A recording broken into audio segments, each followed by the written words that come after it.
Donc, on a un programme en deux parties. Une première partie sur les enjeux et la description du label R2S for Grids, avec donc trois grands témoins, Julien Hans du CSTB, Emmanuel François, bien connu président de l'ASBA, et puis Eric Lelgen, qui est à la fois directeur général d'NBIX et qui a été qui est le président de la commission for Grids, qui a élaboré donc ce référentiel. Alexis Pérez et Valentine Santis du Certivia vous présenteront à deux voix le label R2S for Grids. Et puis ensuite, nous donnerons la parole aux porteurs de projets, ceux qui ont expérimenté ce label sur des opérations pilotes, de façon à ce qu'ils nous fassent part de leur retour d'expérience. Nous remettrons des attestations pilotes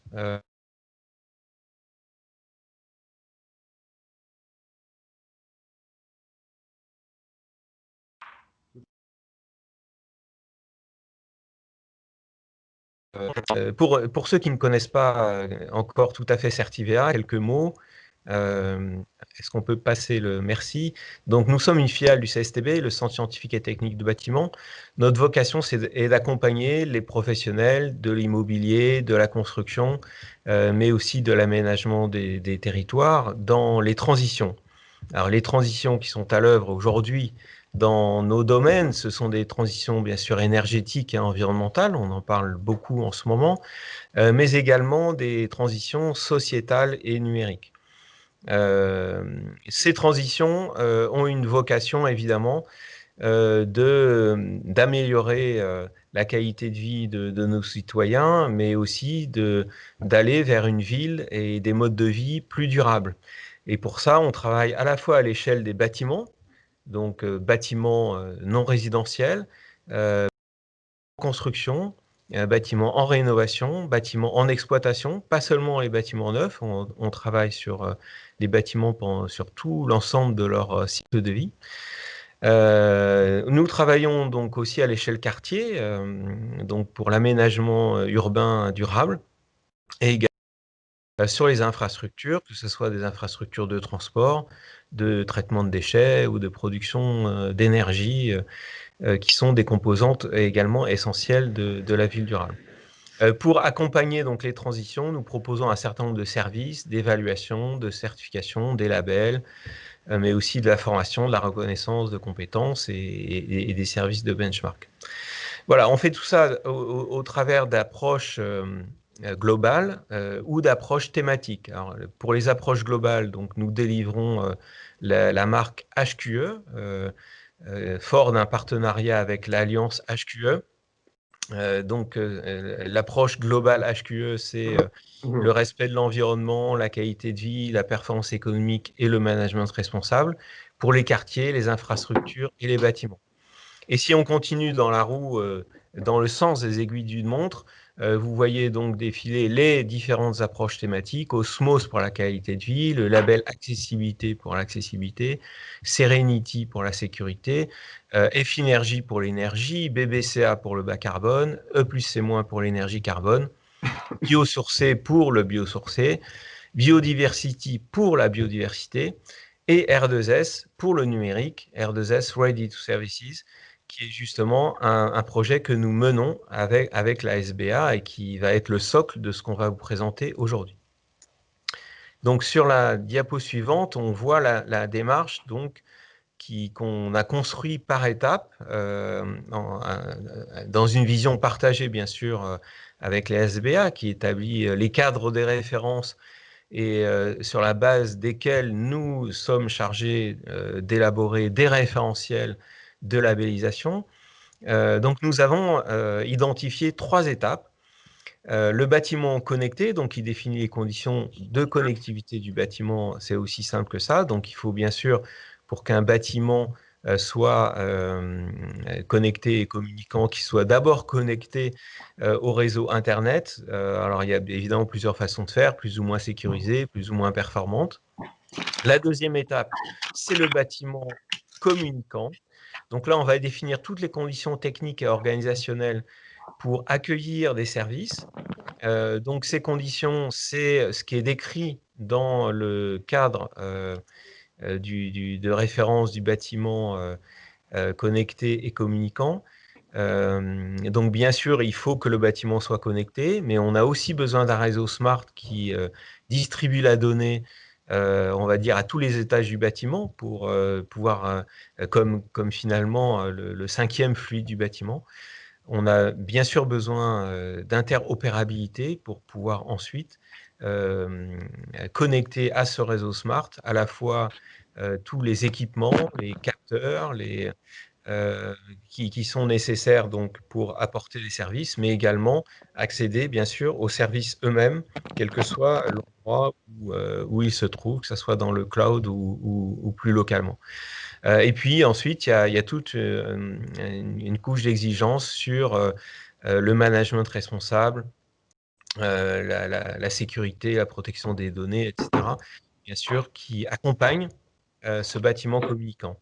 À cette étape, on a un bâtiment qui devient une plateforme de services, mais on ne dit encore rien des services parce qu'on a volontairement laissé ouvert toutes les possibilités pour que ce soit les utilisateurs qui définissent les services dont ils ont besoin.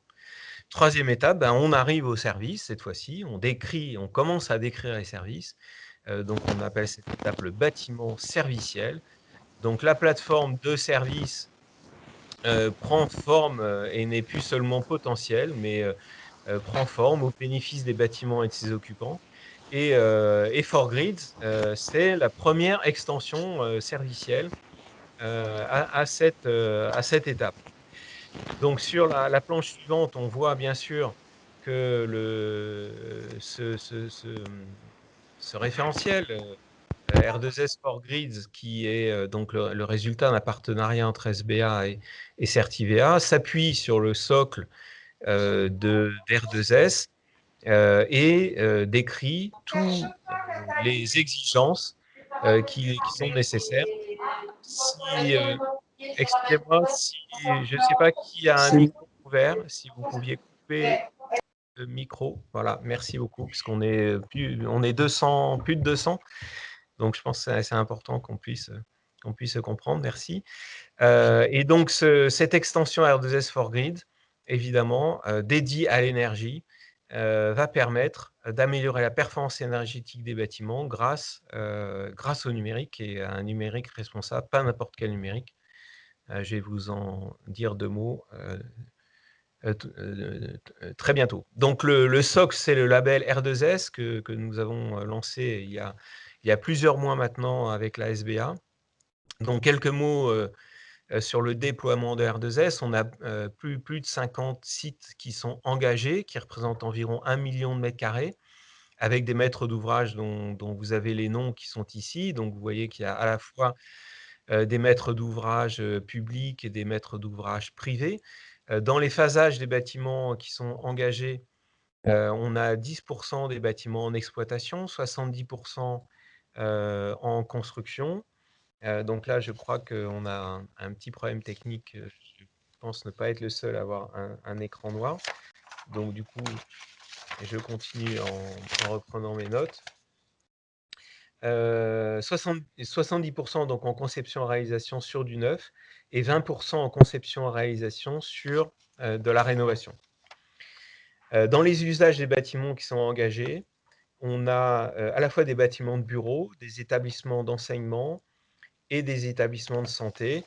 Et puis tout ça, ça concerne aussi bien des bâtiments qui sont en campus, des tours, des sièges, des bâtiments en blanc ou des bâtiments déjà loués. Donc on a une grande diversité d'opérations qui sont déjà engagées en R2S, dans le label R2S, et on a, en plus de ces 50 déjà engagés, une quarantaine de demandes en cours. Donc c'est un déploiement qui est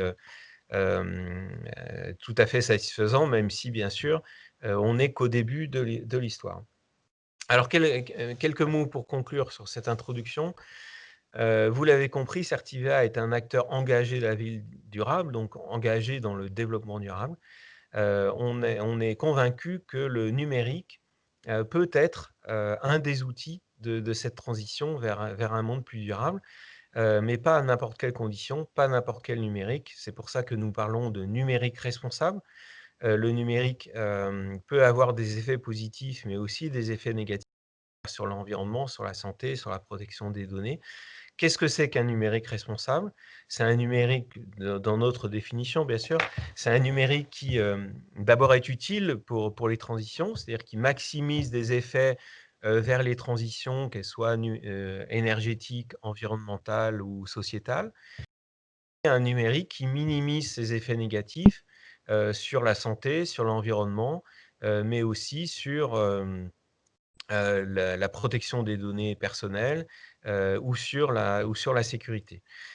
Donc c'est évidemment cette, orientation qui nous a guidés dans nos travaux, faire du numérique un outil utile pour les transitions, et donc ce n'est pas un hasard si le premier service, auquel, on s'adresse avec, dans les développements serviciels de R2S, si ce premier service sont les services énergétiques, puisqu'effectivement, ces services énergétiques seront très utiles pour accompagner les transitions dans ce domaine. Voilà ce que je peux dire en introduction. Je vais laisser la parole maintenant à Julien Hans, qui est le directeur énergie-environnement du CSTB, qui va justement revenir sur les enjeux de la transition énergétique. Julien, je te passe la parole. Merci Patrick, bonjour à toutes, bonjour à tous. Essayer en quelques mots effectivement de faire le lien entre cette transition énergétique et les apports d'un référentiel et d'un label comme 4Grids. Je me permets d'abord sur la première diapositive, si vous pouvez passer à la suivante, de juste vous rappeler nos activités actuelles dans le cadre de nos travaux de recherche dans la direction, pour redonner à tout le monde un peu le cadre général de notre contribution en fait dans les travaux sur la transition énergétique et environnementale. Pour nous, il y a vraiment trois blocs extrêmement importants. Le premier sur la prévision, c'est d'être en capacité d'avoir des outils pour simuler et comprendre ce qui peut se passer.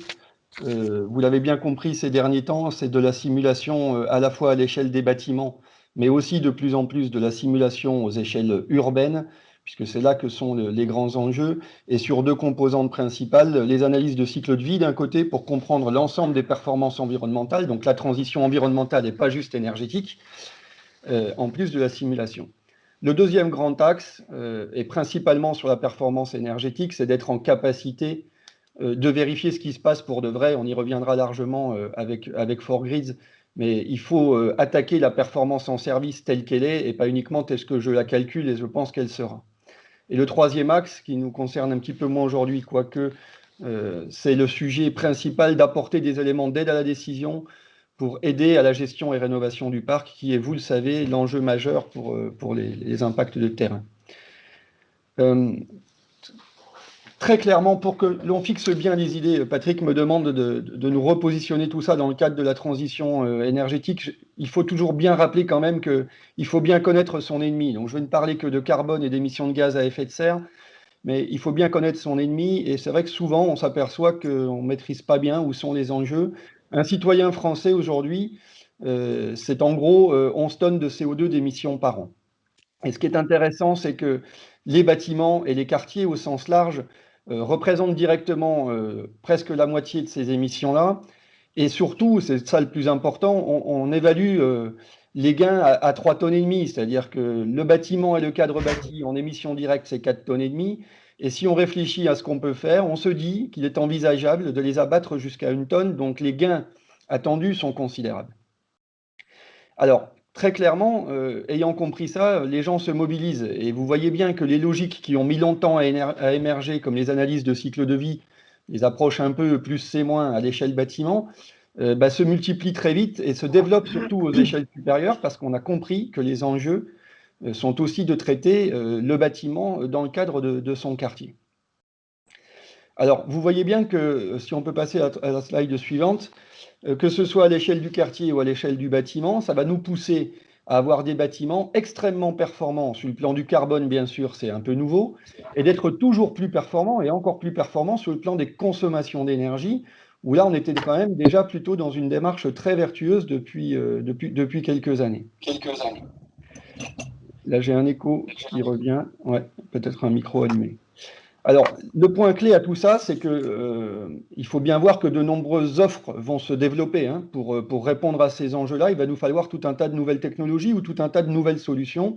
D'autant qu'il faut rappeler que le carbone, c'est bien, mais le confort, la santé, la performance économique, le bien-être, tout ça, Patrick l'a rappelé, c'est fondamental. Donc, pour en rester sur un périmètre un peu plus orienté sur ce qui nous intéresse aujourd'hui, très clairement, les solutions de gestion énergétique sont un des points clés. Capacité à garantir la performance aussi, au sens large, être flexible et permettre à notre bâtiment de bien interagir avec les bâtiments voisins est un sujet. Je rappelle qu'on parle d'économie circulaire beaucoup pour les matériaux, mais l'économie circulaire, c'est aussi l'économie circulaire sur l'énergie, récupération d'énergie fatale par exemple. Donc un point clé dans ces nouvelles solutions et qui sont liées avec ce que R2S 4Grids va apporter, très clairement, je pense, ces sujets de la maîtrise de la performance énergétique, le sujet du bâtiment comme objet du quartier, et puis sur le sujet des mutualisations, et je pense en particulier sur les mutualisations de parking, par exemple, on voit bien que des services de partage d'informations seront utiles. Vous redire que tout ça, ce n'est pas une utopie. Je prends juste une minute pour vous présenter les logiciels PowerDis et UrbanPrint, qui sont des logiciels très intéressants de simulation énergétique d'un côté, de simulation environnementale de l'autre. Hein. Donc les petits frères un peu de la SED et de Elodie à l'échelle urbaine.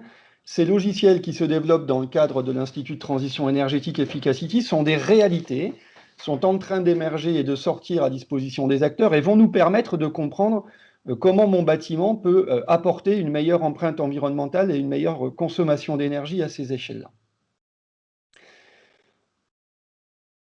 Je vous le rappelais aussi, il y a l'intégration du bâtiment dans son quartier d'un côté, et de l'autre, il y a cette capacité du bâtiment à garantir sa performance énergétique. Là encore, la recherche avance et on avance avec des solutions de terrain qui deviennent extrêmement concrètes. Deux étapes à cela. D'abord, être en capacité de calculer, je l'ai dit tout à l'heure, mais aussi de garantir la performance. D'abord à réception. Je vous présente ici nos résultats de recherche sur une méthode qui s'appelle Isabelle et qui vise en fait à faire la réception de vos ouvrages, hein, maisons individuelles, logements, bâtiments tertiaires, à réception de vos ouvrages, d'être en capacité d'instrumenter le bâtiment et sur une période la plus courte possible, d'attester que vos enveloppes, vos équipements vont fonctionner tel que c'était prévu par le calcul. Et vous voyez bien que ça, c'est un virage majeur à partir du moment où nos bâtiments consomment peu, d'être en capacité de garantir ce qui va fonctionner. Donc là, nous sommes à réception. Et sur la deuxième méthode que je vous propose, sur la slide suivante, c'est de comprendre qu'évidemment, on a aussi des technologies, des algorithmes, des capteurs qui peuvent être développés en phase d'exploitation et qui nous permettront de beaucoup mieux comprendre ce qu'il se passe dans notre bâtiment in fine, et donc tout occupant intégré et usage intégré, de bien maîtriser notre performance énergétique en exploitation. Donc on rentre dans une logique double. D'abord d'un bâtiment, on va faire plus de mesures et moins de calculs sur les performances énergétiques, c'est une évidence. Plus de mesures et moins de calculs pour garantir ces consommations d'énergie. Et d'autre part, des bâtiments qui s'intègrent dans leur environnement, dans leurs îlots, dans leur quartier et dans leur territoire, et sur lesquels les consommations d'énergie, on le voit bien, vont être un sujet majeur. Les véhicules électriques, par exemple, depuis très peu, nous savons que les véhicules électriques ne nous poseront aucun problème, quels que soient les scénarios de déploiement des véhicules électriques, ils ne nous poseront aucun problème du point de vue des consommations d'énergie. En revanche, sur les appels de puissance, on voit bien que sur les 100 gigawatts à la pointe, ces véhicules électriques pourraient représenter 10 gigawatts. Bon, tout le monde comprend bien que la stratégie de comment être un peu plus flexible, de gérer les stratégies de recharge intelligemment, seront clés pour gérer les arrivées de ces systèmes-là sur le système. Il en va exactement de même pour nos bâtiments. Alors sur des choses extrêmement tangibles, tout d'abord, on l'a dit, accompagner en-delà de la réglementation environnementale 2020 par la capacité à accompagner les bâtiments existants dans leur caractérisation de performance en exploitation. Vous verrez tout à l'heure dans la présentation de 4Grids qu'il y a des éléments extrêmement concrets là-dessus. mais aussi dans le cadre des décrets tertiaires ou des décrets BACS qui sont en train de sortir. On voit bien tout l'enjeu d'être en capacité d'apporter des éléments de suivi des consommations d'énergie des bâtiments en exploitation aujourd'hui. Alors ça, c'est pour demain matin, c'est pour tout de suite. Si on se projette un tout petit peu dans les bâtiments d'après-demain, comme je le disais, la capacité à gérer la flexibilité au sens large, à être discret au moment de la pointe, à bien gérer ma production et ma consommation en fonction de ce que produisent et consomment mes bâtiments voisins, de pousser les feux sur la garantie de performance énergétique, pas uniquement de mesurer, mais de la garantir, et d'intégrer tout ça dans des objets quartiers îlots qui seront simulés intelligemment avec des bâtiments qui ont des composantes énergétiques qui permettent de travailler ces circulations d'énergie aux bonnes échelles. Voilà le type de challenge qui nous attendront et qui seront, j'en suis sûr, les services intégrés à 4Grids dans ces générations ultérieures. Voilà pour ces quelques mots d'introduction. Eh ben, merci beaucoup, Julien. Je crois qu'on a bien compris quels étaient les enjeux énergétiques et j'ajouterais carbone, parce que tu as insisté aussi sur ce couple énergie-carbone à l'échelle des bâtiments et des quartiers. On voit bien que à la fois les bâtiments et les quartiers, on peut les voir comme le problème, mais aussi comme la solution, parce qu'on a un potentiel d'amélioration qui est quand même assez grand et qui est devant nous. Moi, j'ai noté quand même cette insistance vers le parc existant, vers les bâtiments en exploitation, et notamment ce travail sur la performance réelle qui est absolument indispensable, et donc sur l'apport que le numérique peut évidemment nous apporter dans ce défi. Alors, Emmanuel François, donc, qu'on ne présente plus, président de la Smart Building Alliance. Maintenant, je te laisse la parole pour nous parler des enjeux de la transition numérique, bien sûr en lien avec tout ce qu'on vient de dire sur ces transitions énergétiques qui sont aussi des défis à relever simultanément. Emmanuel, c'est à toi. Emmanuel.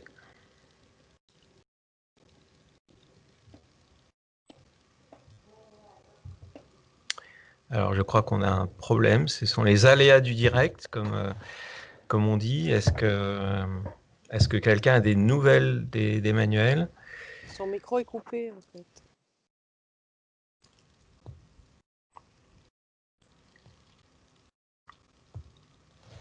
OK. Bon, si Emmanuel ne vient pas, peut-être qu'on peut... Son micro est coupé. Ouais, Oui, son micro Emmanuel, était coupé. le micro est coupé, mais la caméra aussi, visiblement. Donc,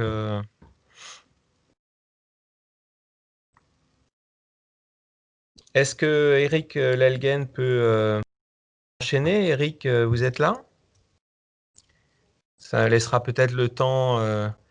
Ah, Emmanuel revient, pardon. Je le vois patienter dans la salle d'attente. Emmanuel, est-ce que tu es revenu? Oui, je suis là, merci. Bon, Désolé, voilà, petit et problème technique. Bref, on va passer les détails techniques. Vas-y.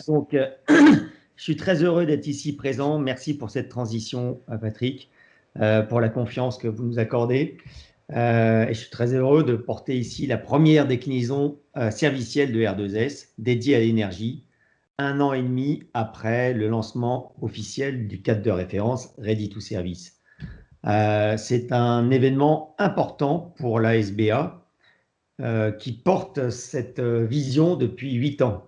En fait, c'est l'acheminement d'un travail effectivement de près de 8 ans qu'on avait initié à l'origine de la création de la SBA et sur 2 fondamentaux qui sont combinés, la transition numérique avec la transition énergétique. À l'époque, c'était un pari fou, c'était une vision. Aujourd'hui, c'est une réalité. Et je dirais que c'est une réalité qui tombe à point nommé compte tenu des enjeux actuels, notamment climatiques, et de l'évolution de notre société, de nos villes, vers on va dire, un réseau tout électrique, avec donc des nécessités, même une urgence de pouvoir interconnecter l'ensemble des équipements, l'ensemble des bâtiments au réseau et de disposer d'outils numériques pour un pilotage harmonieux en temps réel. Et comme le disait Julien Hans, La mobilité électrique est en train d'arriver. Ce n'est pas un problème en termes de charge, mais c'est potentiellement un problème en termes de gestion des pointes.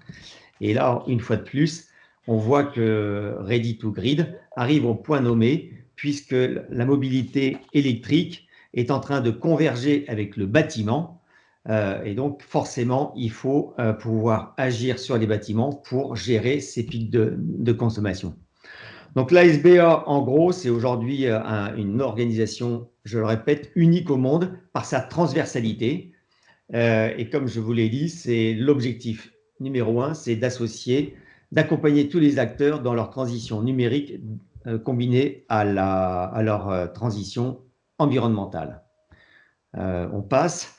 Comme vous voyez, on a une croissance presque exponentielle qui montre qu'en fait notre vision s'inscrit dans est portée par l'ensemble des acteurs, avec donc l'échéance des dépôts de labels portés par Certivea, notamment R2S et récemment aussi BIM for Value, qui également qui s'attaque à la maquette numérique et qui lui-même trace son chemin. Aujourd'hui, on est près de 500 acteurs et on démarre cette année l'internationalisation avec l'Italie et prochainement d'autres pays européens. La suite. Alors, le premier, je passe sur R2S, mais R2S, vous le connaissez, je pense, puisque vous êtes tous ici présents. Mais les fondamentaux, c'est un réseau smart, quatrième fluide du bâtiment, l'indépendance des 3 couches, la couche terrain, la couche infrastructure et la couche applicative. C'est vraiment l'ADN de R2S et bien entendu la mutualisation des infrastructures et des systèmes. C'est également l'interopérabilité avec la description des API et donc l'accès aux API identifiés, connus, donc avoir un accès à des données ouvertes. Et donc un cadre de confiance numérique sur la durée du bâtiment. Si. Alors, R2S for Grid, je vais passer puisque c'est Eric Lelgen qui a porté ce projet et qui va nous en parler. Mais R2S for Grid est donc la première déclinaison servicielle de R2S. Et comme vous le voyez, il y a des petits qui vont suivre. Dans la foulée, et c'est totalement lié, il y aura R2S for Mobility, qui là va toucher à la fois sur la recharge des véhicules, mais également sur Mobility as a Service, donc le partage de la mobilité et des espaces de parking. Dans la foulée également R2S for Space, donc là on parle de partage d'espace, donc comment un bâtiment va transmettre des données pour que effectivement les espaces puissent être partagés, mutualisés. À l'heure actuelle, et vu effectivement les enjeux, c'est également un sujet hautement d'actualité. R2S for Care, donc là on parle de l'assistance aux personnes, de la santé. R2S for Safety and Security, donc là aussi c'est un cadre serviciel qui va sortir l'année prochaine et qui est hautement stratégique puisqu'on va parler de la sécurité et de la sûreté et notamment de la cybersécurité. Et là on parle de la cybersécurité à la fois la sécurité des données personnelles et de la cybersécurité concernant l'infrastructure. Voilà, donc aujourd'hui, vous voyez bien, et il y a d'autres R2S qui suivront, notamment for Signage, donc tout ce qui est signalisation. On voit bien qu'en fait, on est en train de repenser fondamentalement le bâtiment en fonction autour du numérique. Mais ce n'est pas que le bâtiment, c'est également les quartiers. Et à ce propos, il y a une commission à la SBA qui travaille sur la translation, la transposition de ces cadres de référence au territoire. Car effectivement, pour arriver, comme l'a dit Patrick, à une interconnexion globale des réseaux et à tous ces services, effectivement, il faut qu'on raisonne à l'échelle d'un quartier et que l'usager, effectivement, quand il rentre dans ce quartier, avec une application, il puisse avoir accès à la fois à de la mobilité, à du partage, à de l'énergie, à des services énergétiques, à des partages d'espace, mais de manière naturelle, sans avoir trop de contraintes. Voilà un petit peu la vision de la SBA et où on en est aujourd'hui. Merci pour votre confiance et longue vie à R2S for Grids. Merci Emmanuel d'avoir montré à la fois le dynamisme de la SBA, hein, qui effectivement est une initiative partie de France, mais qui a sa dynamique notamment européenne, et c'est vraiment très important, je dirais, pour presque notre souveraineté numérique, que ça soit une initiative française qui se répande comme ça en Europe, et puis de nous avoir partagé donc cette vision globale qui permet de voir que brique après brique, on est en train de construire ensemble un système qui, des bâtiments au territoire, permet véritablement d'apporter des services qui sont à la fois utiles pour les transitions énergétiques, environnementales et sociétales. Donc Et je merci rebondis beaucoup. peut-être sur ce que tu viens de dire, c'est que effectivement, ce qu'on fait ici, bien sûr, c'est pour l'intérêt notamment des propriétaires, pour valoriser le bâtiment, bien entendu, mais c'est également pour les usagers, parce qu'en fait, c'est pour leur faciliter la tâche, pour réduire la facture, pour apporter plus d'efficience, et c'est ça qui nous guide aujourd'hui, et c'est pour ça qu'on est tous là ensemble. Merci Emmanuel. Donc, on va maintenant passer la parole à Eric Lelguen, qui est donc, comme je l'ai dit précédemment, directeur général d'ENBIX, mais surtout, là, ce qui nous intéresse, président de la commission 4Grids de la SBA. Donc, Eric, est-ce que vous pouvez nous présenter la genèse, les objectifs, et puis comment s'est passé ce développement premier serviciel? Bonjour à toutes et à tous, et merci d'être aussi nombreux. Ça prouve que le référentiel Ready to Grid ou Ready to Service for Grids est un référentiel important pour les uns et les autres. Avant peut-être de commencer cette présentation, quelques mots de remerciement, parce qu'un référentiel, ce sont des gens qui en parlent, comme nous quatre en cette introduction, ce sont aussi des gens qui le font. Donc ce référentiel, c'est une histoire je dirais, d'une bande de jeunes. Donc je tiens à remercier Valentine, Alexis, que vous verrez tout à l'heure, Denis, côté MBX, et Alexandre aussi, qui ont vraiment été au cœur de ce référentiel. Et puis je rajouterai peut-être un mot spécial pour Jean-Paul Krivine d'EDF, qui a beaucoup travaillé avec nous. Je pense qu'on était d'accord à peu près sur rien. Et c'est parce qu'on était d'accord à peu près sur rien qu'on a réussi à construire ce référentiel aussi, en prenant les avis des uns et des autres. Donc ça, j'y tenais, et il est important de remercier les uns et les autres.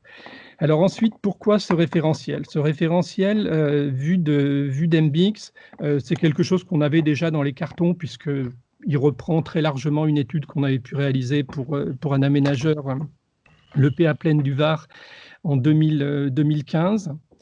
Il part d'un sentiment, avant même de parler du numérique, il part du sentiment que le bâtiment en France avait deux problèmes, ou a deux problèmes d'ailleurs, deux problèmes majeurs. Le premier, c'est la non-tenue de la performance. Que ce soit du quartier neuf ou du quartier ancien, on a des dérives en termes d'énergie, des dérives en termes de puissance qui sont particulièrement importantes, et on se rend compte que ces dérives, finalement, sont très peu mesurées, très peu comprises. Il y a très peu d'ouverture. Donc ça nous a semblé le point majeur. Et le deuxième point, ou la deuxième raison finalement de la création de ce label, c'était de se dire que ce bâtiment qui est important en termes de consommation de CO2, qui est important en termes de consommation énergétique, en termes de pic de puissance, et si on rajoute des véhicules électriques, ça sera encore plus vrai, ce bâtiment finalement, et c'est quand même assez particulier à la France là aussi, contribue très peu en termes de flexibilité. Pour rappel, et pour ceux qui ne le savent pas, si on va aux États-Unis, Cotest, PJM est capable de faire 15 gigawatts de flexibilité, certes avec beaucoup de sites industriels, mais aussi avec du bâtiment. 15 gigawatts, c'est 15 tranches nucléaires.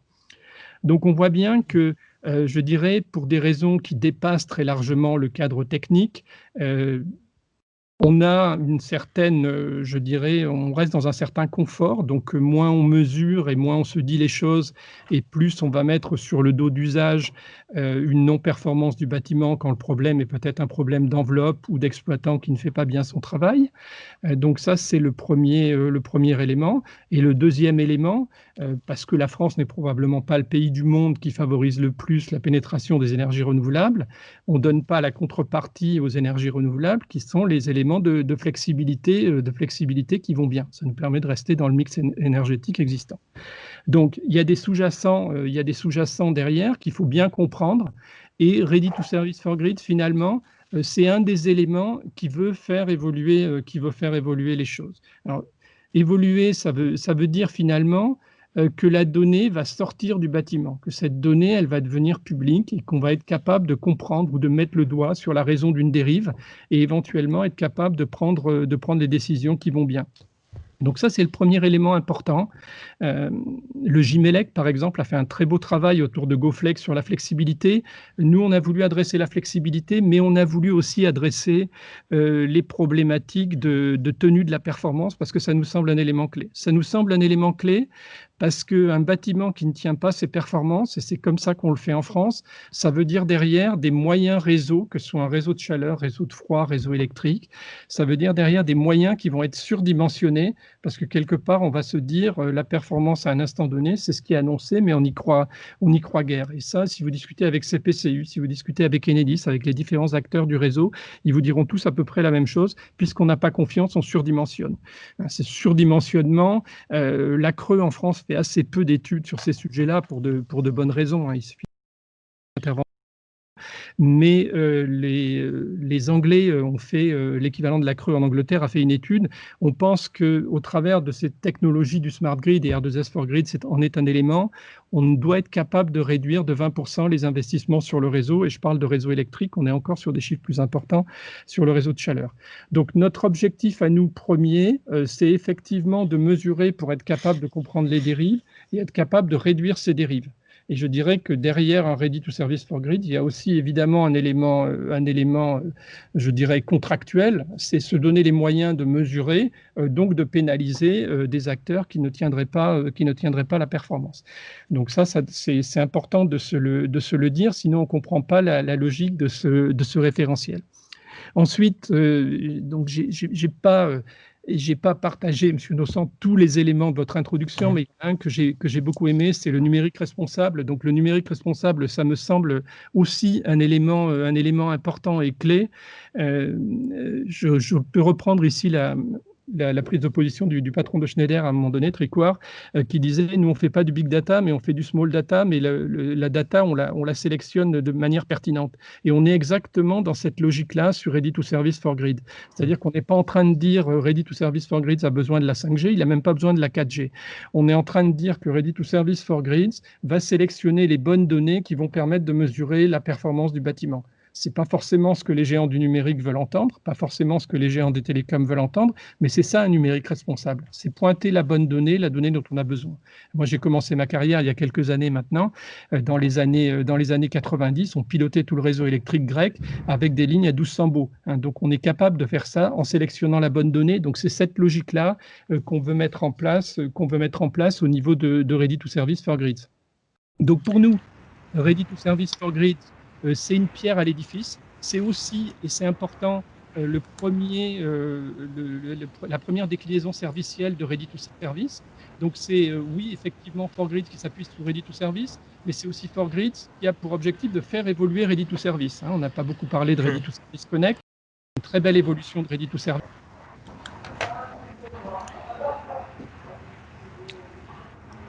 Voilà.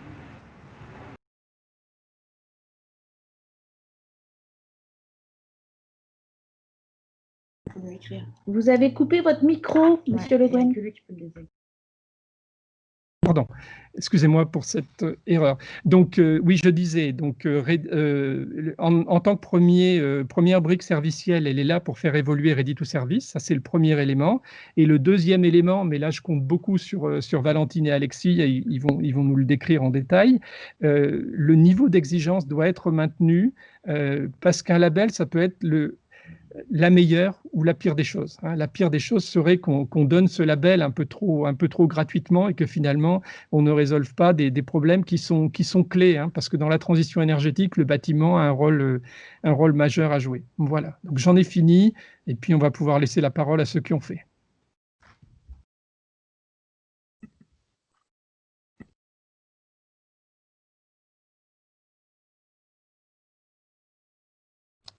Bonjour à tout le monde.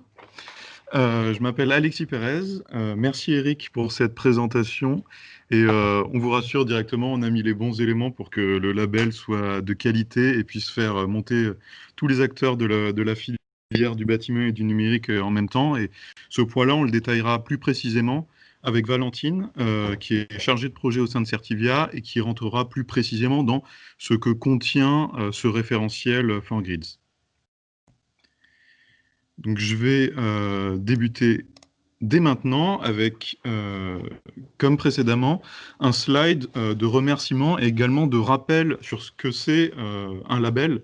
Donc c'est dans un premier temps une démarche collective, parce on s'est réunis maintenant depuis quelques années autour de groupes de travail de la commission 4Grids présidée par MBX, avec Eric.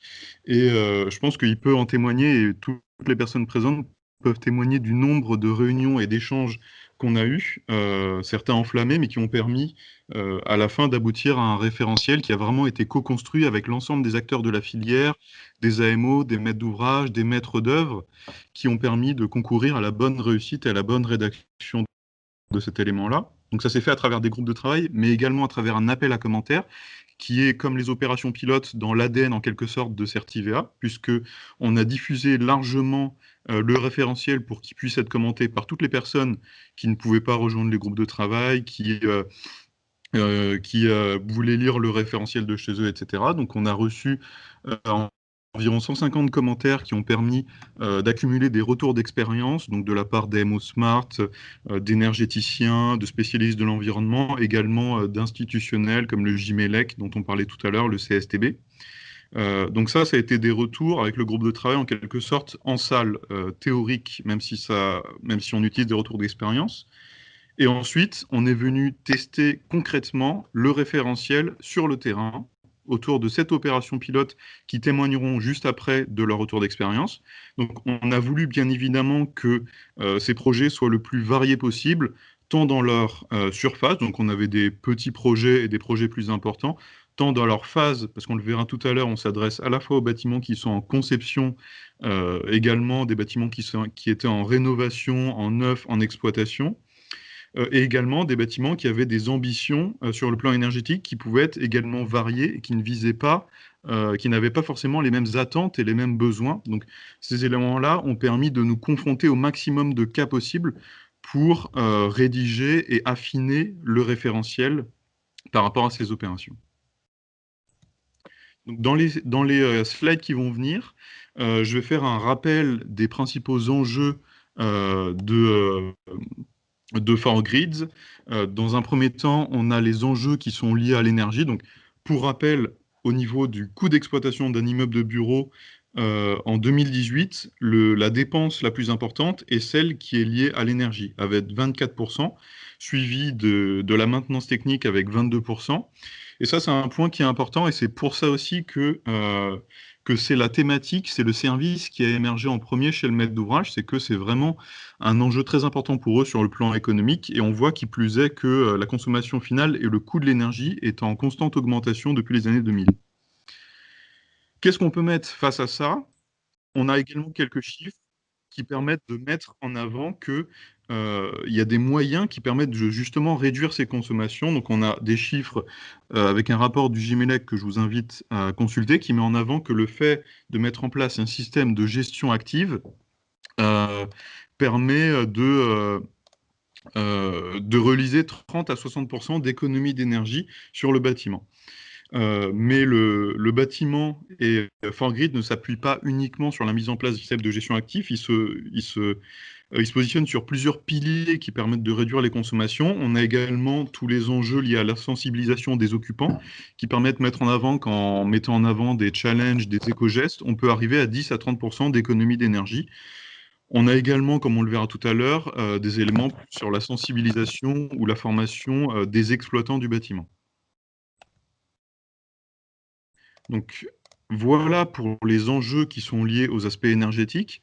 Maintenant, je vais faire un rappel des enjeux qui sont davantage liés aux aspects serviciels et aux bâtiments connectés en tant que tels. Donc on a ce slide qu'on répète et qu'on remet en avant depuis quelques années maintenant avec la Smart Building Alliance sur le fait qu'on passe d'une valorisation des biens immobiliers qui était faite uniquement par la localisation a de plus en plus une valorisation qui est faite par l'usage. Donc, on n'a plus uniquement le lieu qui compte, mais on a aussi le fait d'avoir un service smart et sécurisé. Et donc, on peut étayer cet élément-là avec 2 chiffres. Donc, on a par exemple un document, un chiffre du CBRE qui met en avant que la moitié des bâtiments connectés acceptent une prime de loyer de 10% supplémentaire. Bon, je crois qu'il y a un micro qui est allumé. Pour qu'on se comprenne mieux, il est possible de couper ce micro, je vous en remercie. Donc, je répète juste ce chiffre-là. Donc, il y a la moitié des entreprises qui sont prêtes à payer une prime de loyer de 10% supplémentaire pour avoir un bâtiment entièrement intelligent et connecté, c'est-à-dire qu'elles ne souhaitent plus se préoccuper des enjeux qui sont liés, simplement avoir un bâtiment plug and play où elles arrivent, elles se connectent et elles peuvent commencer simplement leur activité. Et ensuite, on a un chiffre qui est sorti il y a 2-3 semaines qui met en avant également que les entreprises, justement, sont de plus en plus en recherche de ces services pour attirer les locataires, parce que les locataires sont intéressés parce que ça permet par exemple d'avoir un meilleur confort, un meilleur bien-être, d'améliorer la productivité de leurs collaborateurs.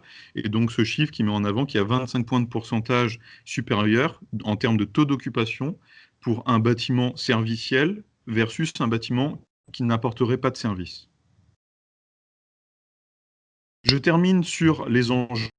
Donc on avait à la fois les piliers économiques, en fait, pourquoi je mets en place un bâtiment connecté et qui a des services énergétiques, pour des raisons économiques. L'énergie, ça coûte cher et c'est la première dépense d'exploitation et j'ai des moyens qui permettent de réduire ces coûts. On a également un levier qui est davantage réglementaire et normatif, avec, on vous a mis une espèce de roue des réglementations qui met en avant quelques réglementations, mais il y en a beaucoup d'autres, qui sont liées à R2S for Grids. Donc on a dans un premier temps la RE 2020 qui est davantage liée aux aspects passifs, à un recours aux énergies non renouvelables et des objectifs de performance énergétique et carbone. Ensuite, on a dans un second temps le décret BAX, qui est un peu moins connu peut-être, qui est le pendant de moyens du décret tertiaire que je vais décrire tout à l'heure, qui met en avant le fait pour les bâtiments d'au-delà de 290 kW de puissance nominale, sont obligés d'installer un système de régulation et d'automatisation et que ce système soit interopérable. Donc c'est un système qui va aider justement à venir collecter et à venir mesurer les informations pour alimenter les services énergétiques. Ensuite, on a, avec le décret tertiaire qui a été très médiatisé, l'obligation de performance énergétique, où là, à échéance 2030, 2040, 2050, on a des objectifs soit en valeur relative, par exemple de moins 40% pour la prochaine décennie de réduction des performances énergétiques, ou des objectifs en valeur absolue. Donc c'est un décret qui est très ambitieux et qui va pousser tous les bâtiments de plus de 1000 m². Pour information, il y a plus de 500 millions de mètres carrés qui sont concernés par ce décret tertiaire et qui va pousser tout ce parc immobilier à monter en compétence sur les aspects énergétiques. Et pour finir, on a une directive européenne auquel on participe, qui a une échéance un peu plus lointaine, parce que la RE 2020, décret BAX et décret tertiaire, c'est maintenant en fait, c'est maintenant que ça arrive. Soit les décrets sont parus ou ils vont paraître très prochainement. Et ensuite, les Smart Readiness Indicators, c'est sur des objectifs de flexibilité des équipements qui sont présents sur le bâtiment. À côté de ça, on a également des démarches qui sont menées, comme on l'a cité précédemment, par le JMELEC avec GoFlex et par l'IFPEB avec FlexENR, qui viennent renforcer et apporter des compléments et des retours d'expérience sur la flexibilité, sur la maîtrise énergétique. Pour en finir avec ce slide, je trouve que la voie qu'on dessine à travers la réglementation, pour moi, elle est assez claire. C'est que dans un premier temps, on travaille sur les aspects de conception passive, de qualité intrinsèque du bâtiment, avec la RE 2020 et les réglementations thermiques depuis les années 70. Avec le décret BAX et le décret tertiaire, on va vraiment pousser sur comment je vais mettre en place un système interopérable et qui permette de réduire les performances, enfin d'améliorer les performances et de réduire les consommations énergétiques de mon bâtiment, pour demain, à échéance 4-5 ans, avoir des bâtiments tertiaires qui soient en capacité d'être flexibles et de s'effacer. On verra juste après avec Valentine ce qu'on a comme service derrière la flexibilité. Et le but de R2S for Grid, c'est justement de préparer en avance tous ces éléments-là, d'avoir un bâtiment qui soit interopérable, qui permette de réduire ses consommations énergétiques et qui se prépare à la flexibilité pour demain. Ensuite, je vais terminer avec ce slide qui concerne les bâtiments qui souhaitent prendre R2S for Grid. Donc déjà, simplement, qui est concerné par ce label? Donc on a tous les bâtiments non résidentiels. Ça demande des bâtiments qui sont neufs, en rénovation ou en exploitation, en France ou à l'international. Comment est-ce qu'on vise maintenant R2S for Grids? Déjà, pour obtenir R2S, il faut avoir les prérequis du label et au moins 20% des points. Et ensuite, si on souhaite viser la thématique et la partie for Grids, il faut avoir également un pourcentage de points par rapport au thème qu'on va décrire juste après. Et ensuite, un minimum de services. Donc, il y a deux mentions. Il y a une mention maîtrise énergétique où on demande la mise en place d'au moins 2 services énergétiques parmi une liste de services. Et la mention flexibilité énergétique où là, on va demander la mise en place du même nombre de pourcentage de points et au moins 2 services de flexibilité énergétique. Voilà, maintenant j'en ai fini avec ma partie et je vais laisser Valentine vous présenter un peu plus précisément ce qu'il y a dans ce référentiel R2S for Grids.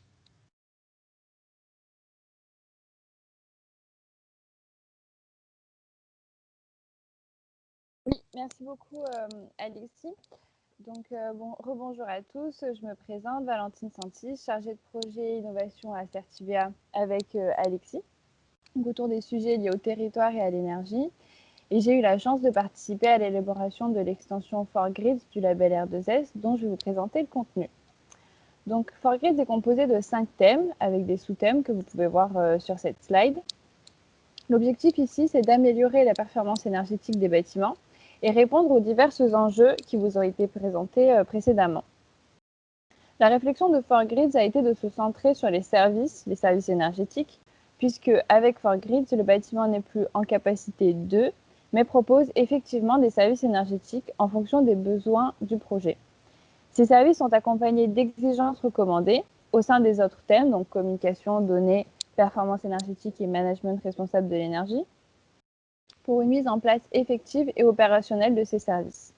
C'est donc le choix de ces services qui guide le choix technique avec les exigences recommandées pour bien mettre en œuvre les services souhaités. Les services énergétiques, merci. Les services énergétiques sont divisés en 2 parties. Donc les services de maîtrise énergétique pour piloter et optimiser au mieux ses consommations énergétiques, avec par exemple les tableaux de bord de suivi des consommations pour les occupants et les exploitants, le coaching énergétique en organisant par exemple des défis de réduction des consommations entre les occupants, des services d'aide au choix du tarif d'électricité le plus approprié par rapport aux besoins des occupants, donc avec par exemple une réalisation d'analyse entre les offres de fourniture énergétique existantes et les besoins du bâtiment concerné. La deuxième partie, c'est les services de flexibilité énergétique.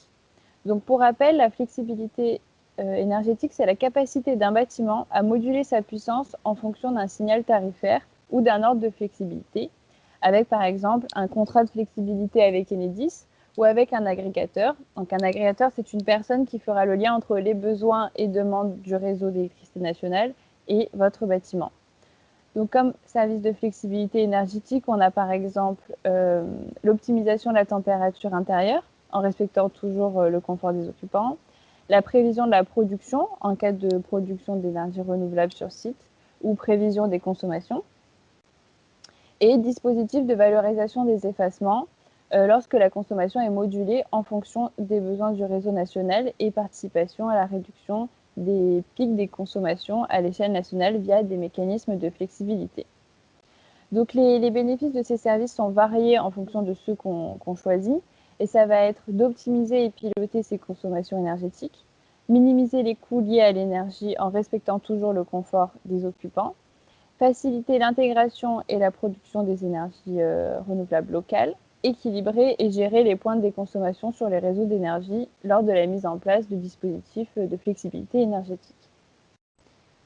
Le second thème qu'on va voir, c'est le thème communication. Donc ce thème est dans la suite logique du référentiel R2S et permet d'aller plus loin avec des fonctionnalités de réception et d'envoi des données pour fournir des services énergétiques. Il permet de mettre les données énergétiques du bâtiment à disposition sur Internet à des acteurs autorisés pouvant réaliser des actions d'économie d'énergie à travers les services énergétiques. Ces données sont décrites et qualifiées dans le thème données qu'on verra juste dans la slide suivante. Donc les bénéfices du thème communication, c'est concrètement de simplifier les échanges de données en modélisant une porte d'entrée et de sortie numérique du bâtiment avec une interface, de réduire les coûts nécessaires pour mettre à disposition les données et assurer les services énergétiques par la suite, et s'assurer de la qualité de la mise à disposition de ces données envoyées et reçues par le bâtiment. Donc je vous en parlais, le thème données. Il comprend le recueil des informations sur les caractéristiques du bâtiment et sur son comportement énergétique. Donc il permet de répondre à 2 questions. La première question, quel type de données recevoir pour fournir les services souhaités? Donc on va avoir les données intrinsèques au projet dans la carte d'identité du bâtiment, avec par exemple son adresse.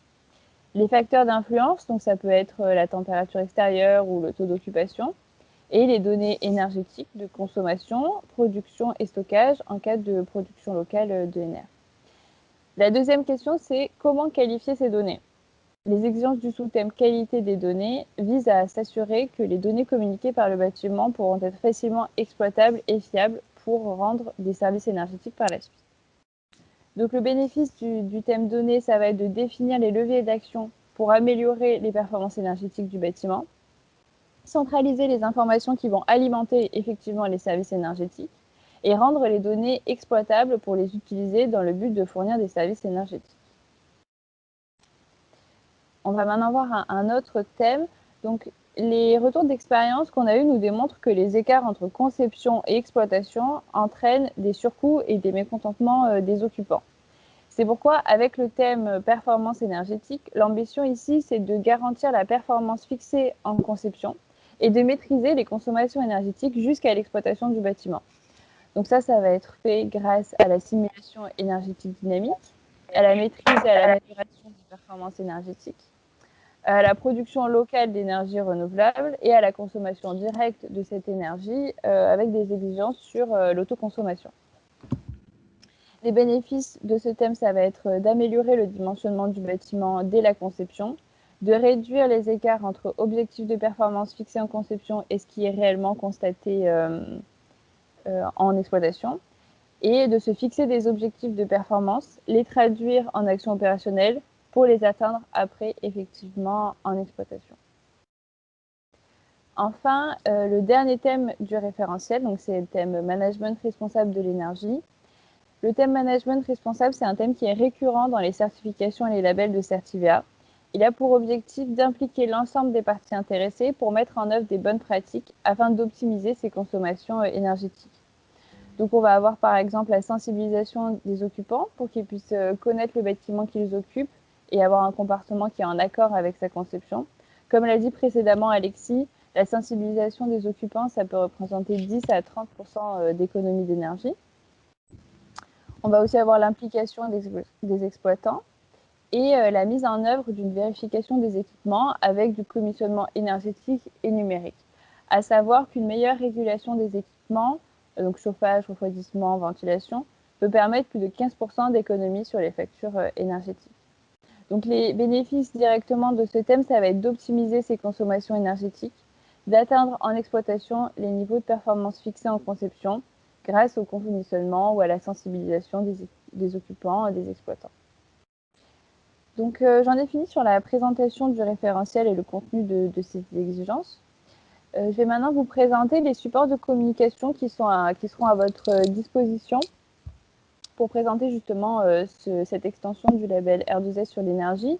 Donc vous avez la plaquette R2S for Grids, la page internet dédiée à l'extension for Grids directement sur le site du label R2S, le référentiel technique bien sûr, et un livret de 6 retours d'expérience des opérations pilotes, à savoir qu'on a eu 7 opérations pilotes en tout, et ces opérations vous êtes présentées tout de suite après.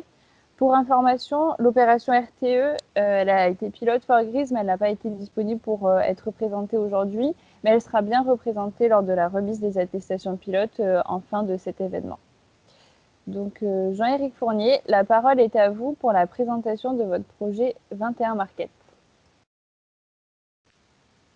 Alors, bonjour à toutes et bonjour à tous. Donc, Jean-Éric Fournier, beaucoup, avec l'attestation pilote qui va bien. Je sais pas si elle apparaît sur l'écran, donc Covivio. Voilà, là vous avez une vue déjà un petit peu ancienne, hein, qui a été réalisée par notre cabinet d'architecture PPR Architecture, qui a travaillé avec nous sur ce beau projet. Ce que vous voyez au premier plan, c'est le canal du Midi et notre immeuble derrière. Voilà, merci. Alors, la raison d'être de Covivio, tel qu'on l'a exprimé à la fin de l'année dernière, c'est construire du bien-être et des liens durables, ce qui nous plonge tout de suite au cœur de notre sujet de cette matinée. Nous avons 3 métiers. Nous sommes développeurs, nous gérons aussi nos propres immeubles. Et ce sont des immeubles donc, de bureaux en France, Allemagne, Italie, de résidentiels principalement en Allemagne et d'hôtellerie à l'échelle européenne, le groupe pesant, l'ensemble de ce portefeuille pesant un peu plus de 24 milliards d'euros aujourd'hui. Le bâtiment, ça a été dit, est au cœur vraiment des transitions énergétiques, numériques, sociales, j'ajouterais écologiques, climatiques, carbone, des thèmes qu'on retrouve avec les sujets notamment de la résilience et des thèmes qui sont très en lien avec les sujets de connectivité qui se déclinent aussi, ça a été dit un petit peu, mais je crois qu'il faut insister là-dessus, à différentes échelles, bâtiments, mais aussi îlots, quartiers et puis territoires au sens plus large, avec des interdépendances très fortes dans ces transitions et des interdépendances très fortes sur ces différents degrés géographiques tels que je les ai déclinés à l'instant. Alors pour Covivio, le bâtiment de demain, c'est un bâtiment qui sera environnementalement performant, ouvert sur le territoire. Non, j'en suis pas encore là, Alexis. Flexible, mais aussi connecté. Et donc, l'immeuble a été le premier immeuble à recevoir le label R2S. Et 5e point, serviciel. Donc, environnementalement performant, ouvert sur le territoire, flexible, connecté et serviciel. Donc, serviciel, on a été évidemment fortement intéressé par ce R2S for Grid. Et d'autant que Covivio est membre de SBA depuis de nombreuses années. L'enjeu de connectivité, il est très fort. Il est très fort au niveau de l'immeuble déjà, avec une frontière vie pro, vie privée qui s'est encore plus estompée avec la période Covid que nous traversons. Tous les enjeux de télétravail, j'ai vu dans les questions qui ont été posées tout à l'heure, évidemment, c'est une dimension à prendre en compte pour un propriétaire, un développeur d'immeuble comme Covivio, et puis les éléments de suivi des consommations, de reporting, et plus largement de pilotage des installations. Ce qui nous amène à la slide suivante, avec le 21 Market, donc un immeuble qui fait 11 300 mètres carrés, totalement occupé, et qui avait déjà comme certification et label, donc la certification HQE niveau excellent, BREEAM niveau very good. Et donc, premier immeuble labellisé R2S. On a des travaux sur cet immeuble depuis déjà pas mal de temps avec l'IFPEB, qui est l'Institut français de la performance environnementale du bâtiment, autour d'un projet qui s'appelle FlexEner, justement sur la flexibilité énergétique, où on travaille notamment avec le BET qui nous avait accompagnés sur cet immeuble 21 Market, c'est Barbanel et présent Edwin Lacombe. Alors, ce que ça nous a permis par rapport aux exigences, comme on avait déjà le label R2S, finalement, on répondait déjà à tous les sujets communication du premier thème.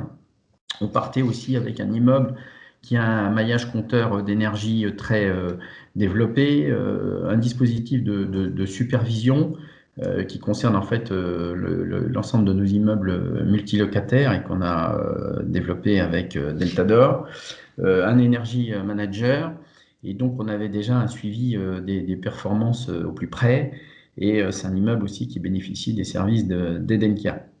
Dans la notation R2S for Grid aussi, une observation, c'est que nos exports sont faits via la GTB et non via API. Apparemment, ça ne nous a pas donné des points en plus. Voilà, ça n'a pas un impact énorme, mais je dois dire que je n'ai pas eu le temps de creuser le sujet, Mais c'est un sujet que je vais analyser dans les prochains jours. Voilà, donc sur la slide suivante, ce que ça nous a révélé, en fait, le fait d'avoir eu cette expérience. Alors, à ce stade, on n'a pas encore tiré tous les enseignements de cette expérimentation, bien évidemment, mais ce qu'on peut retenir déjà dans un premier temps, c'est le fait d'accélérer la prise de conscience du potentiel du bâtiment. C'est-à-dire qu'on a déjà une Formule 1 avec énormément d'éléments de comptage, de métrologie, de suivi, etc. Et c'était un moyen certainement de mieux le valoriser, hein. C'est comme quand on achète un ordinateur, en fait, on n'utilise un certain pourcentage de son potentiel. Ben là, on s'est rendu compte que on avait encore beaucoup de marge. Identifier les leviers d'amélioration, notamment alors, avec l'éclairage du décret tertiaire, comme ça a été dit tout à l'heure, qui impose de nouvelles communications avec le locataire, très au-delà de l'annexe environnementale. On a une politique achat responsable et des liens très forts avec les fournisseurs. Eh bien, ça va être aussi d'inclure cette question énergie dans ces relations avec les fournisseurs et ces discussions. Une remarque, c'est que c'est un immeuble où on n'a pas de production d'énergie renouvelable ni de stockage de l'énergie.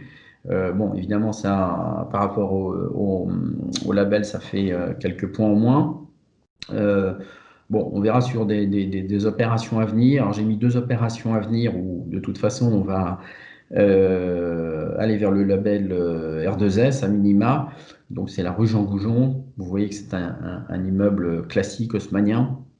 Et puis, Fructidor à Saint-Ouen, je vous ai mis ces 2 exemples pour montrer aussi la diversité des cas. Et ce que je retiens aussi de l'intervention de Julien Hans, c'est le triptyque prévoir, vérifier, gérer et rénover, ou on pourrait le dire aussi vérifier, gérer et rénover, et justement prévoir.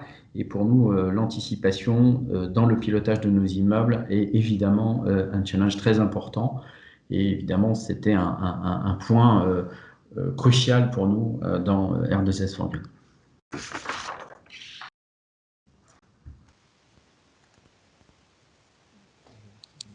Merci beaucoup pour cette présentation. Maintenant, on va passer à Jérôme Pina pour le bâtiment Alten Campus Now. Donc bonjour à tous et donc merci à Certivea de nous avoir permis de participer à cette expérimentation. Donc je me présente, je m'appelle Jérôme Pina, je suis directeur de programme chez GA Promotion et je vais vous présenter un petit peu le retour d'expérience comme site pilote de l'extension du label R2S, donc de 4Grids. Donc on a expérimenté ce label sur un bâtiment qui a été livré en juillet de cette année à la société Alten comme locataire et Unofi comme investisseur. Ce bâtiment faisait bien entendu déjà l'objet d'une demande de certification R2S et on a donc sauté sur l'occasion qui était proposée par Certivea pour accéder à la labellisation 4Grids. Parce qu'on a en interne des équipes de recherche et développement dont les idées, les notions de collecte de données énergétiques nous animent, et ce depuis de nombreuses années. Donc c'était finalement l'occasion de bénéficier d'un cadre référentiel pour encadrer, valoriser nos développements, mais aussi être guidé vers les évolutions à venir. Donc je vais vous présenter rapidement, pour ceux qui ne connaissent pas le groupe GA, donc qui est composé de 3 pôles, un pôle promotion, un pôle construction et aussi un pôle service qui réalise principalement des bâtiments de bureaux, d'activités de logistique, mais aussi un peu d'hôtellerie. Donc ce sont des bâtiments qui sont réalisés clé en main, en intégrant des technologies qui sont développées dans l'entreprise, et avec la particularité d'être entièrement modélisé en BIM, donc en full BIM, des éléments qui sont ensuite réalisés en usine et ensuite assemblés sur chantier. On est sur une construction qu'on appelle hors site sur l'ensemble de nos réalisations. Donc, on n'a pas de foncière dans ces métiers, mais le groupe a la culture de la foncière, connaît parfaitement les attentes des propriétaires et notamment la pérennité des immeubles et le besoin d'avoir des immeubles remplis et des locataires satisfaits. Et nos immeubles sont conçus pour ça. Au niveau de l'expérimentation 4Grids, donc j'ai décidé d'aborder deux thèmes du label, le thème service numérique et le thème management. Au niveau du service, on s'appuie sur un portail énergétique qui a été développé dans l'entreprise il y a une dizaine d'années de cela et qui permet aujourd'hui de gérer une cinquantaine de sites. Donc ce portail, comme vous voyez à l'écran, il permet sur l'ensemble des bâtiments d'avoir une connaissance fine des consommations énergétiques par typologie d'usage. Vous voyez, au niveau du conditionnement d'air, de l'eau chaude sanitaire, de l'éclairage, on peut connaître ces consommations sur des temporalités convenues, hebdomadaires, quotidiennes, annuelles, peu importe. Donc on peut avoir un retour très très fin sur le comportement du bâtiment. Et ce retour fin nous permet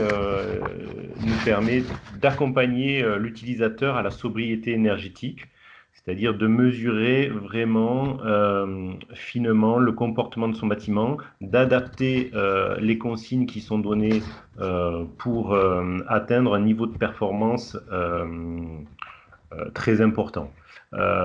L'idée aussi d'utilisation de ces données énergétiques est de pouvoir optimiser la tarification énergétique auprès des fournisseurs d'énergie. Il y a un petit bruit, pardon.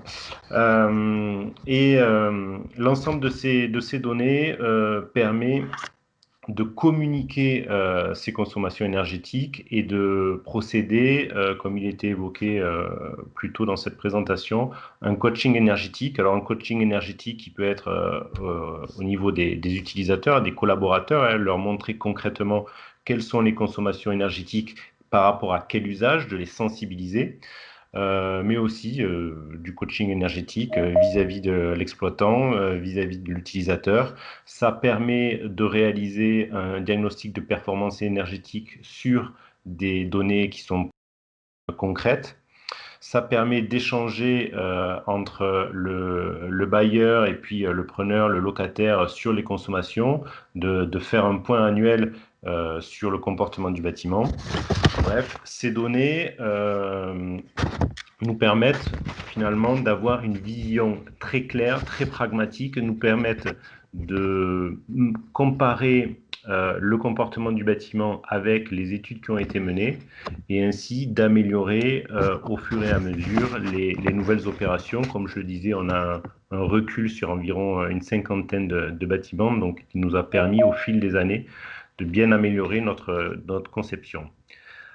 À ça, c'est ajouté, alors il faut juste, on est allé un peu loin, pardon, dans le slide, c'est ajouter la production énergétique, puisque aujourd'hui, on permet de comparer la consommation énergétique du bâtiment avec les produits, d'anticiper finalement de mettre en équation la production et la consommation en vue de la flexibilité de la gestion énergétique pour maximiser l'autoconsommation. In fine, le label 4Grids va nous permettre de progresser finalement dans l'échange énergétique pour ne plus raisonner à l'échelle de nos bâtiments et de raisonner à l'échelle de l'environnement, à l'échelle du quartier, dont les usages diffèrent et permettent d'optimiser les entre les réseaux, les productions et les consommations énergétiques. Donc le second thème abordé, qui était le terme du management responsable de l'immeuble. Ce que je voulais évoquer par rapport à ça, c'est qu'il ne faut pas perdre de vue que l'humain reste finalement au cœur du système. L'humain en premier lieu, c'est l'utilisateur. L'utilisateur, s'il n'a pas le confort attendu, il va être difficile à sensibiliser. Donc en premier lieu, s'assurer que le confort est obtenu, derrière venir sensibiliser l'utilisateur et mettre finalement l'intelligence au service du consommation responsable. Ensuite, on a aussi la casquette humaine, la casquette de l'exploitant. Il est primordial de fournir et de... Alors pour nous, donc quand je dis nous, c'est nous constructeurs, nous promoteurs, de transmettre des éléments parfaitement concrets, et on s'appuie pour ça sur la conception en BIM pour remettre un DOE BIM et donc un carnet de vie utilisateur qui soit parfaitement exploitable, avec la fourniture aussi de contrats d'entretien parfaitement en lien avec l'ouvrage. Et tout ça parce qu'on s'aperçoit que si l'usage est incorrect, si l'exploitation est défaillante, finalement la performance ne sera jamais au rendez-vous. Donc on essaye de mettre l'accent sur cet élément, et l'expérimentation 4Grids a mis l'accent sur ces éléments qui sont primordiaux. Il n'y a pas besoin d'avoir une technologie pour aller sur la Lune. Il suffit d'avoir des choses simples et d'utiliser les équipements à bon escient. Donc voilà pour notre présentation. Merci beaucoup Jérôme Pina pour ce retour d'expérience. On va maintenant laisser la parole à Nadège Besnier pour son projet donc, de siège du syndicat département des énergies et de la Manche, le SDEM 50. Je vous laisse vous présenter et prendre la parole. Bien, bonjour à toutes et à tous. Donc Nadège Besnier, je suis présidente jusqu'à cet après-midi. Voilà, les élections ont lieu cet après-midi chez nous. Donc je vais vous présenter notre projet. Donc le syndicat départemental d'énergie de la Manche, SDEM 50, est l'un des principaux acteurs publics de l'énergie dans le département de la Manche.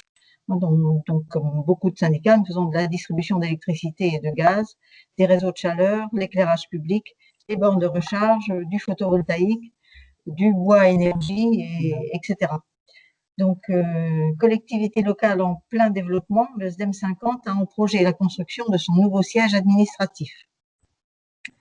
Le SDEM 50 porte l'ambition que ce bâtiment tertiaire soit exemplaire en termes de performance énergétique, bien sûr, avec une action sur la consommation, en termes aussi de production d'énergie renouvelable, en termes de flexibilité sur le réseau. Un petit bâtiment peut aussi devenir flexible, démontrer aussi que une maîtrise environnementale et de confort pour ses usagers. Donc, nous avons choisi via un cabinet d'architecture, un concours d'architectes, pardon, le cabinet d'architecture Archipôle Urbanisme et Architecture qui sont situés à Rennes.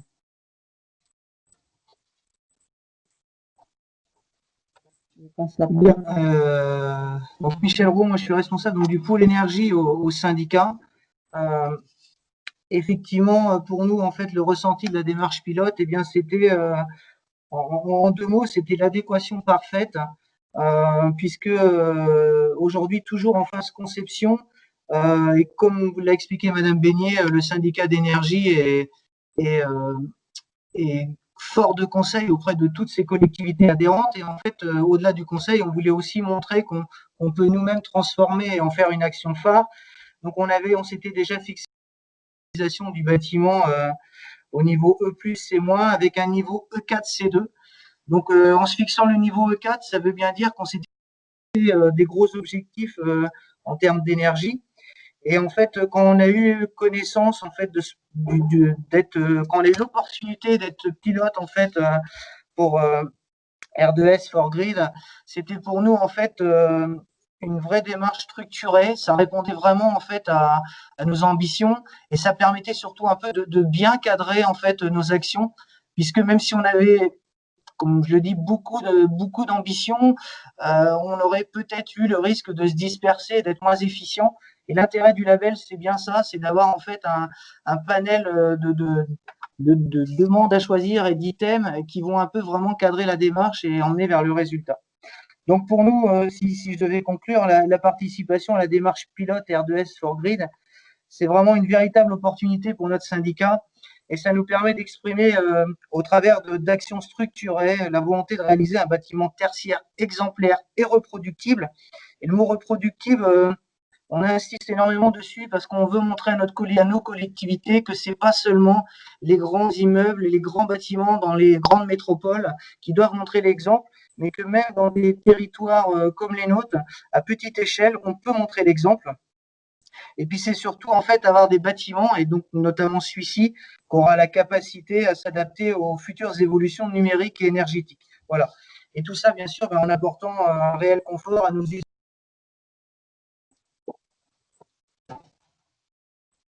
Alors, quels items le SDEM 50 a choisi de développer? D'abord, apporter des services, donc allier le confort des usagers, la sobriété, et permettre au SDEM de présenter des idées innovantes et pertinentes en matière de sensibilisation et de coaching énergétique auprès des occupants, et aussi via la mise en place de tableaux de bord d'information. En sensibilisation et coaching énergétique, nous avons en interne un animateur qui est tout à fait disponible pour former et développer cette sensibilisation. Donc, l'information et la sensibilisation, c'est l'oxygène des temps modernes. À ce premier item, on a choisi d'évoquer l'item de communication qui nous paraît une essence même du label 4Grids. Donc, on l'a inséré dans nos exigences parce que ce service communication permet, donc via des interfaces de programmation, ce qu'on appelle en acronyme des API, à ce que le bâtiment puisse échanger des données vers des tiers extérieurs, type prestataire de services, gestionnaire de réseau ou agrégateur. Alors nous, on a un syndicat d'énergie départementale, autorité organisatrice de distribution d'électricité et de gaz. Donc l'interaction, l'échange de données avec les gestionnaires de réseau nous paraît très important. Donc c'est pour ça qu'on a vraiment voulu instaurer cette exigence de communication pour que le bâtiment échange donc via ces API, donc via un web service pour alimenter au travers des fonctions GET et POST, donc la possibilité à des tiers extérieurs d'envoyer ou de recevoir des données du bâtiment, que ce soit la carte d'identité du bâtiment, des facteurs d'influence ou des données énergétiques. Je rajoute par rapport aux projets qui ont été d'ores et déjà présentés que nous, on est en phase conception, on est vraiment en phase avant-projet définitif. Donc, toutes ces exigences sont bien sûr instaurées dans nos documents de conception et qu'on espère traduire en phase projet et exécution. Je passe la parole à Madame Beignet pour la troisième exigence. Et moi, je précise que c'était John Rowe qui a pris la parole. Il a oublié de se présenter. Et c'est le directeur du service juridique du syndicat. Donc, moi, je reviens pour le troisième item, la performance énergétique. Donc, l'engagement de performance entre la maîtrise d'œuvre et la maîtrise d'ouvrage pour un résultat commun, le tout encadré par une mission de commissionnement énergétique. La performance énergétique, c'est l'alliance. L'alliance est efficiente quand l'union maître d'ouvrage, maître d'œuvre ose une co-construction dans l'agir. Donc, une conclusion à cette présentation. On peut avoir le meilleur architecte et la meilleure équipe de maîtrise d'œuvre. Si le maître d'ouvrage, donc les utilisateurs, ne sont pas pleinement engagés dans la démarche, les résultats attendus ne seront pas au rendez-vous. La construction de ce bâtiment démarrera mi-2021, comme on nous a dit qu'on était presque prêt à déposer le permis de construire. Donc, démarrage mi-2021 pour s'achever fin 2022. Donc, comme je vous l'ai dit dans ma présentation, je ne serai plus présidente du syndicat à ce moment-là, mais je resterai fière d'avoir pu initier un tel projet qui s'inscrira dans le temps et dans l'avenir du développement énergétique. Merci, nous en avons terminé pour le SDEM 50. Merci beaucoup pour cette présentation. Donc maintenant, on va passer à la présentation d'une école avec Grégory Van Grovenarch pour le projet Smart Building Junia. Oui, bonjour à tous. Je vais confirmer que vous m'entendiez correctement.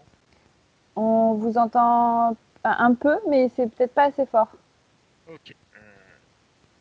Et je vais, du coup, juste enlever mes écouteurs. C'est beaucoup mieux. Parfait. Ok. Donc, initialement, le projet Smart Building, c'était sous le nom de l'association INCREA Hauts-de-France, qui vient de changer de nom pour diverses raisons. Voilà, d'ailleurs, si on peut passer le slide. Donc, l'association GINIA, donc c'est une association de 3 écoles d'ingénieurs, les écoles d'ingénieurs HEI, ISA, ISEN. Et on a décidé de se mettre dans l'aventure du projet Pilot for Grid, parce que derrière, on a la volonté de mettre en place des démonstrateurs échelle 1 pour ouvrir ces démonstrateurs aux entreprises, aux enseignants-chercheurs qui sont dans nos écoles et aussi aux étudiants. Et donc, c'était vraiment une ADN qu'on est en train de pousser très fortement au sein de l'association. Le but du projet Smart Building initial était donc, comme je disais, de créer un démonstrateur Smart Building, mais associé aussi à un démonstrateur Smart Grid, de montrer la faisabilité, qu'on avait vraiment la possibilité de faire de la rénovation de bâtiments, même très anciens, en bâtiments smart et qui pouvaient être ouverts vers l'extérieur. L'idée aussi, c'était de pouvoir amener toute cette dimension de réduction des consommations dans le bâtiment grâce au pilotage. Et vraiment, c'est l'objectif de pouvoir réduire de 10% les consommations énergétiques du bâtiment. Car on avait déjà réalisé une grosse rénovation structurelle et énergétique dans le bâtiment en 2013. Et là, on s'est dit, on peut encore aller chercher du gain au niveau énergétique en jouant sur le pilotage et sur les usages. On avait aussi la volonté forte de pouvoir amener de l'innovation dans ce vieux bâtiment qui est de 1885, en associant la maquette BIM du bâtiment qui a été réalisée pour le projet, de pouvoir associer l'ensemble des éléments BIM, GTD, logiciels métiers type ERP qui sont utilisés dans le bâtiment pour vraiment avoir une gestion optimale de l'ensemble du bâtiment. Et enfin, offrir des services à nos utilisateurs dans le cadre de leur vie dans le bâtiment et pour les aider aussi à se déplacer puisque on a du public qui change de manière très régulière d'une année sur l'autre. Et donc, comment est-ce qu'on peut les accompagner à découvrir le bâtiment, à comprendre ce qui s'y passe, à prendre conscience des différentes actions qui sont menées au sein de ce bâtiment. Alors, en ce qui concerne si on peut passer à l'autre slide, s'il vous plaît. Merci. En ce qui concerne donc les exigences qu'on a souhaité développer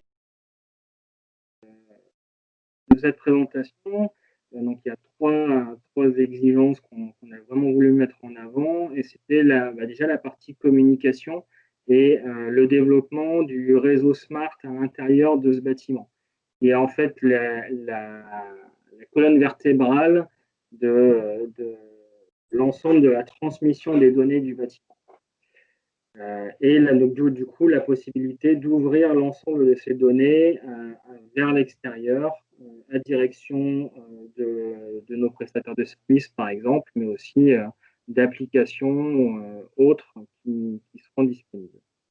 Le deuxième item, les données, nous paraissait très très important puisqu'en fait, dans ce bâtiment, on collecte l'ensemble des données de fonctionnement.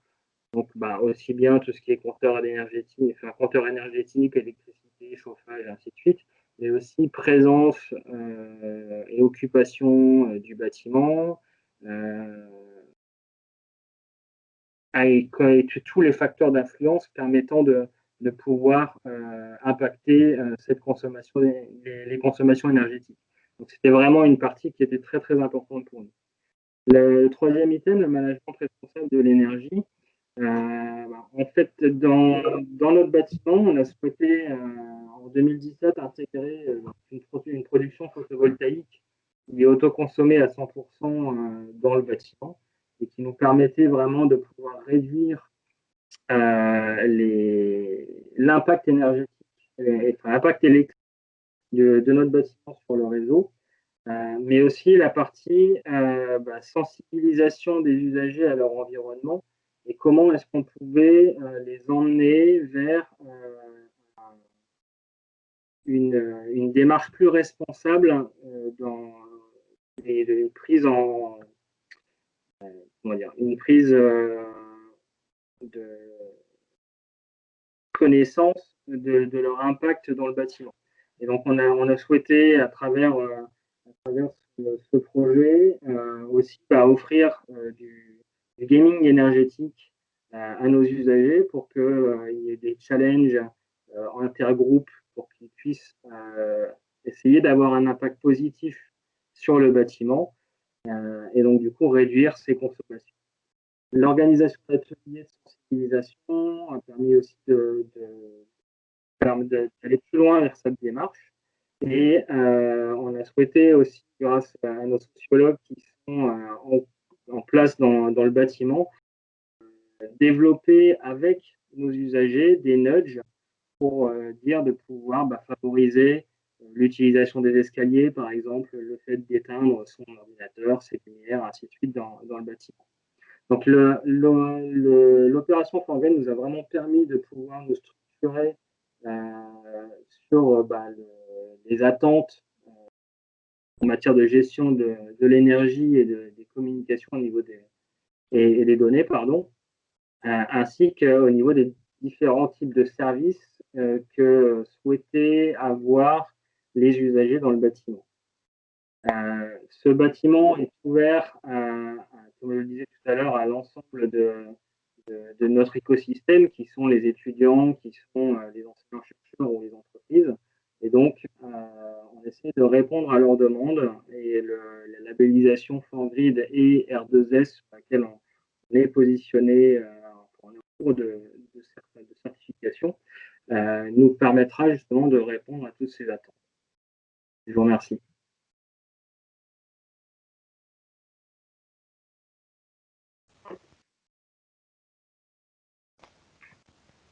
Merci beaucoup pour cette présentation. On va maintenant écouter Karima Aïtamer Fassouli pour son projet Hello World sans Réaumur.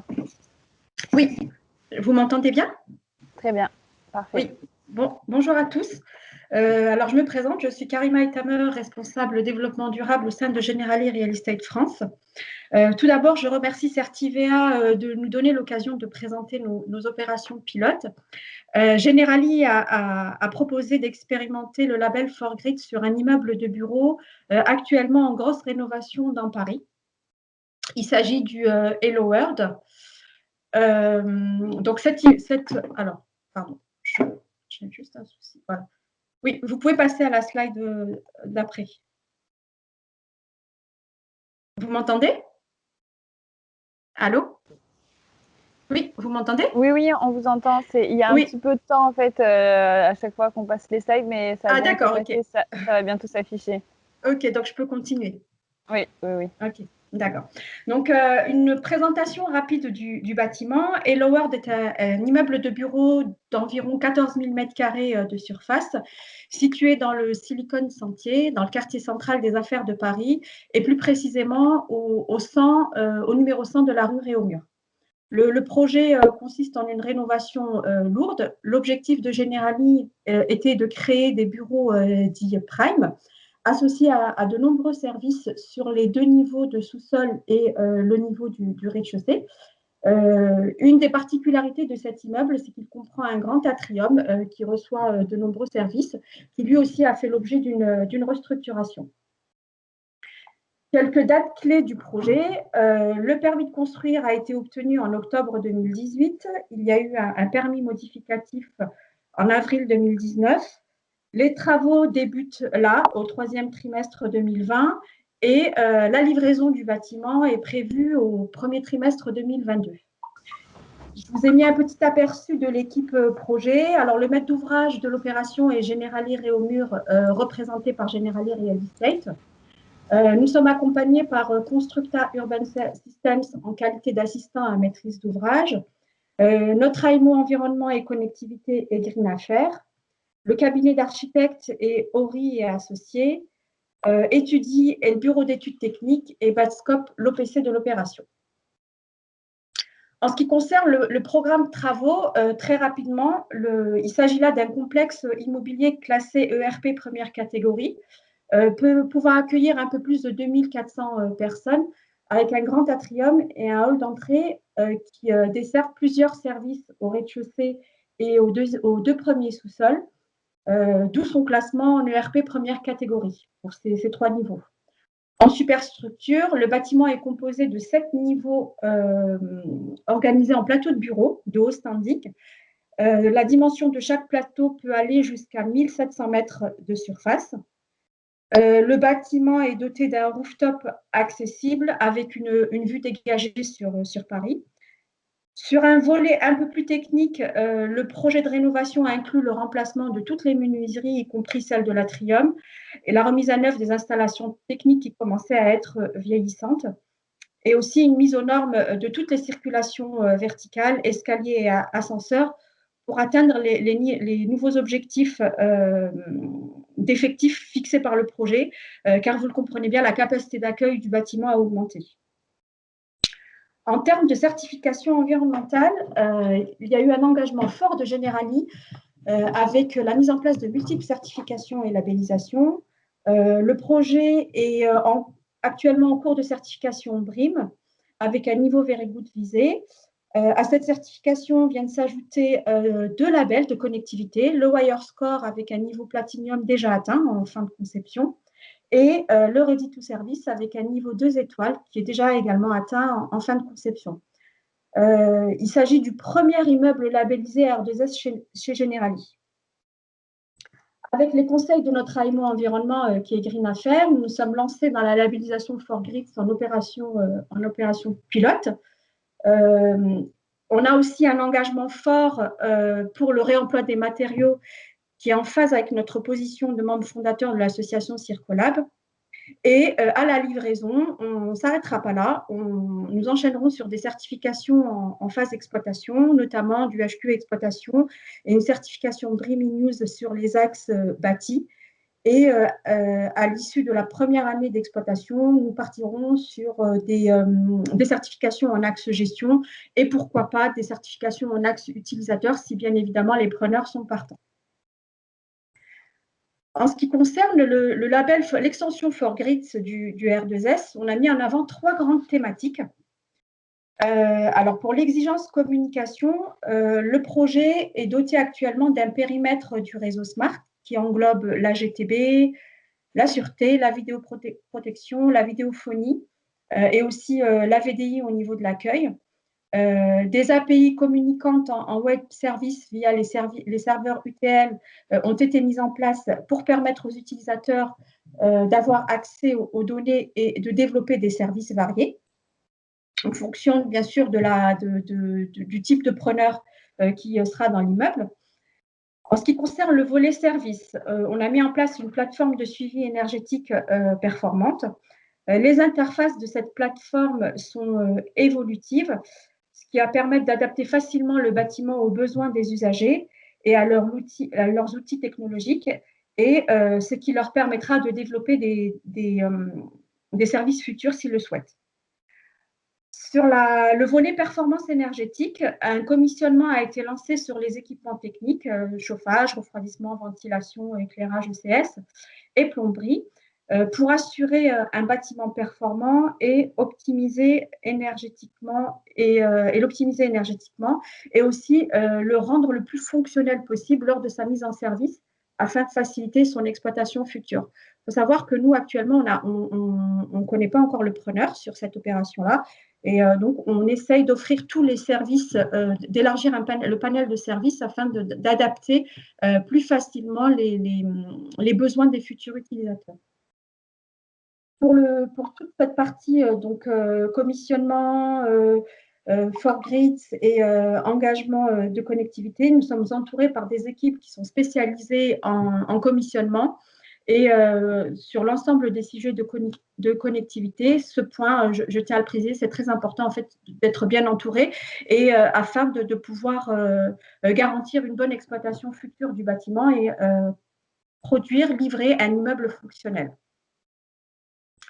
Je terminerai avec la dernière slide où j'ai mis quelques témoignages des équipes qui ont participé à cette aventure, je vais dire, 4Grids. Bon, il y en a d'autres, hein, je n'ai pas mis tous les témoignages. Mais par contre, ce que je peux dire déjà, donc, au nom de Generali, c'est que dès le début du projet, Generali a souhaité offrir aux usagers une plateforme de services qui répondent aux enjeux de la transition numérique. D'où son engagement dans des labels de connectivité. J'ai cité le WireScore et le R2S dès le lancement du projet.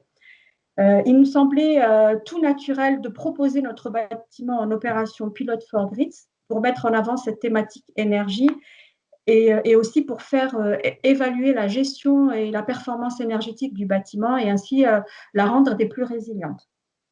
Actuellement, nous sommes en réflexion en interne pour d'autres labellisations R2S et pourquoi pas pour des extensions 4Grids. Et aussi, je pense qu'on va aussi creuser, de par la présentation qui a été faite tout à l'heure, on va aussi creuser sur l'expérimentation de nouvelles extensions de ce label R2S. Voilà, je vous remercie et puis je suis là pour toutes les questions.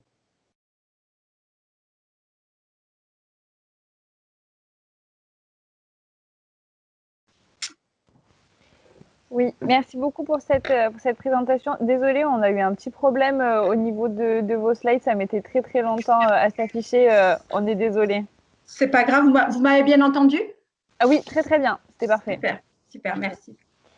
Donc maintenant, on va passer à la dernière présentation de Sébastien Michaud pour le collège Senon. Donc, bonjour à toutes et à tous. Donc, on a l'honneur en effet de conclure cette présentation. Oui. Donc, je suis Sébastien Michaud, je suis directeur régional sud-ouest pour le groupe GCC et je vais vous parler, et je suis avec Yael Larose de l'ESISMOR avec qui nous avons travaillé sur ce projet et notamment sur l'opération pilote 4Grid pour le collège de Senon. Donc, c'est un marché global de performance que nous avons passé avec le département de la Gironde dans le cadre du plan collège du département. Avec donc ce marché global de performance consiste en la conception, la réalisation et l'exploitation maintenance d'un établissement d'un collège 700 qui est une grosse réhabilitation, c'est-à-dire qu'on reconstruit un nouveau collège sur celui existant, donc avec des phasages, avec des choses assez complexes en termes d'organisation.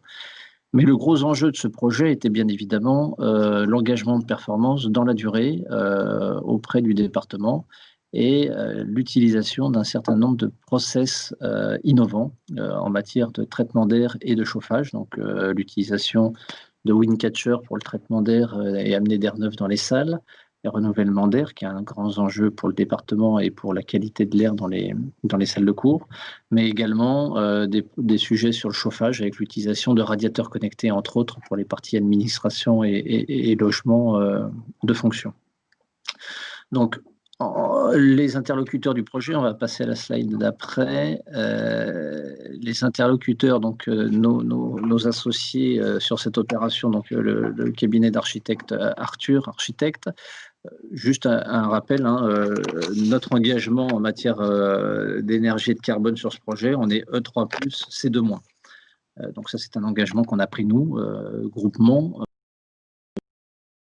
garantir le département d'un niveau de performance relativement élevé.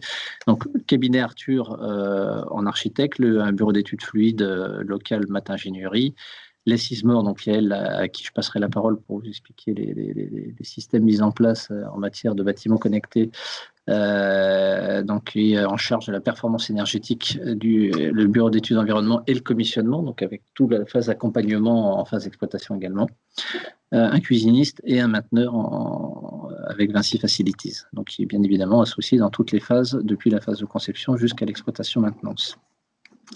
Donc le projet construction mixte, alors on peut passer la slide après, construction mixte bois-béton, avec bien évidemment des objectifs donc de carbone, enfin, d'empreinte carbone minimisée et un nombre d'engagements, un certain nombre d'engagements sur la performance énergétique. Alors cette démarche sur le collège, pourquoi on s'est intéressé à être opération pilote for grid, c'est que finalement on a mis en place tout un tas de systèmes que vous détailleriez, mais notre enjeu pour nous, c'est de piloter justement tous ces systèmes, de piloter toutes ces innovations et surtout d'avoir un suivi en temps réel des performances afin de corriger soit les équipements, soit travailler et influencer, on va dire,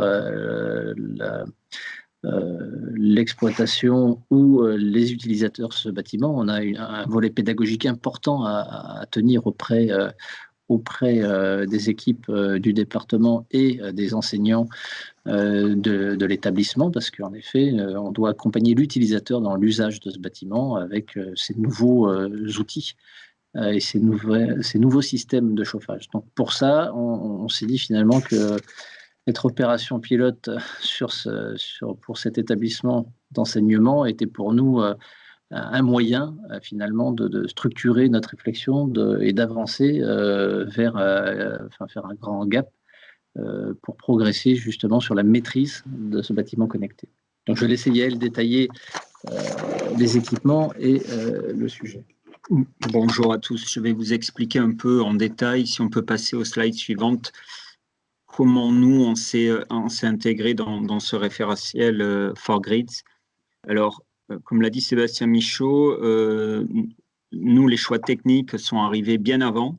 C'est le marché de performance impulsé ici par le département de la Gironde qui impose des niveaux de confort, de qualité d'air extrêmement élevés, de consommation extrêmement basse, qui nous ont amenés au départ à faire des choix technologiques extrêmement élevés, à structurer aussi, à centraliser la donnée. Donc on a imaginé un tas de choses, aperçu au fil du temps, quand le référentiel for grids est sorti, qu'on rentrait parfaitement dans les cases. Donc nous, comment on s'articule aujourd'hui pour répondre au référentiel et à nos exigences de maîtrise d'ouvrage?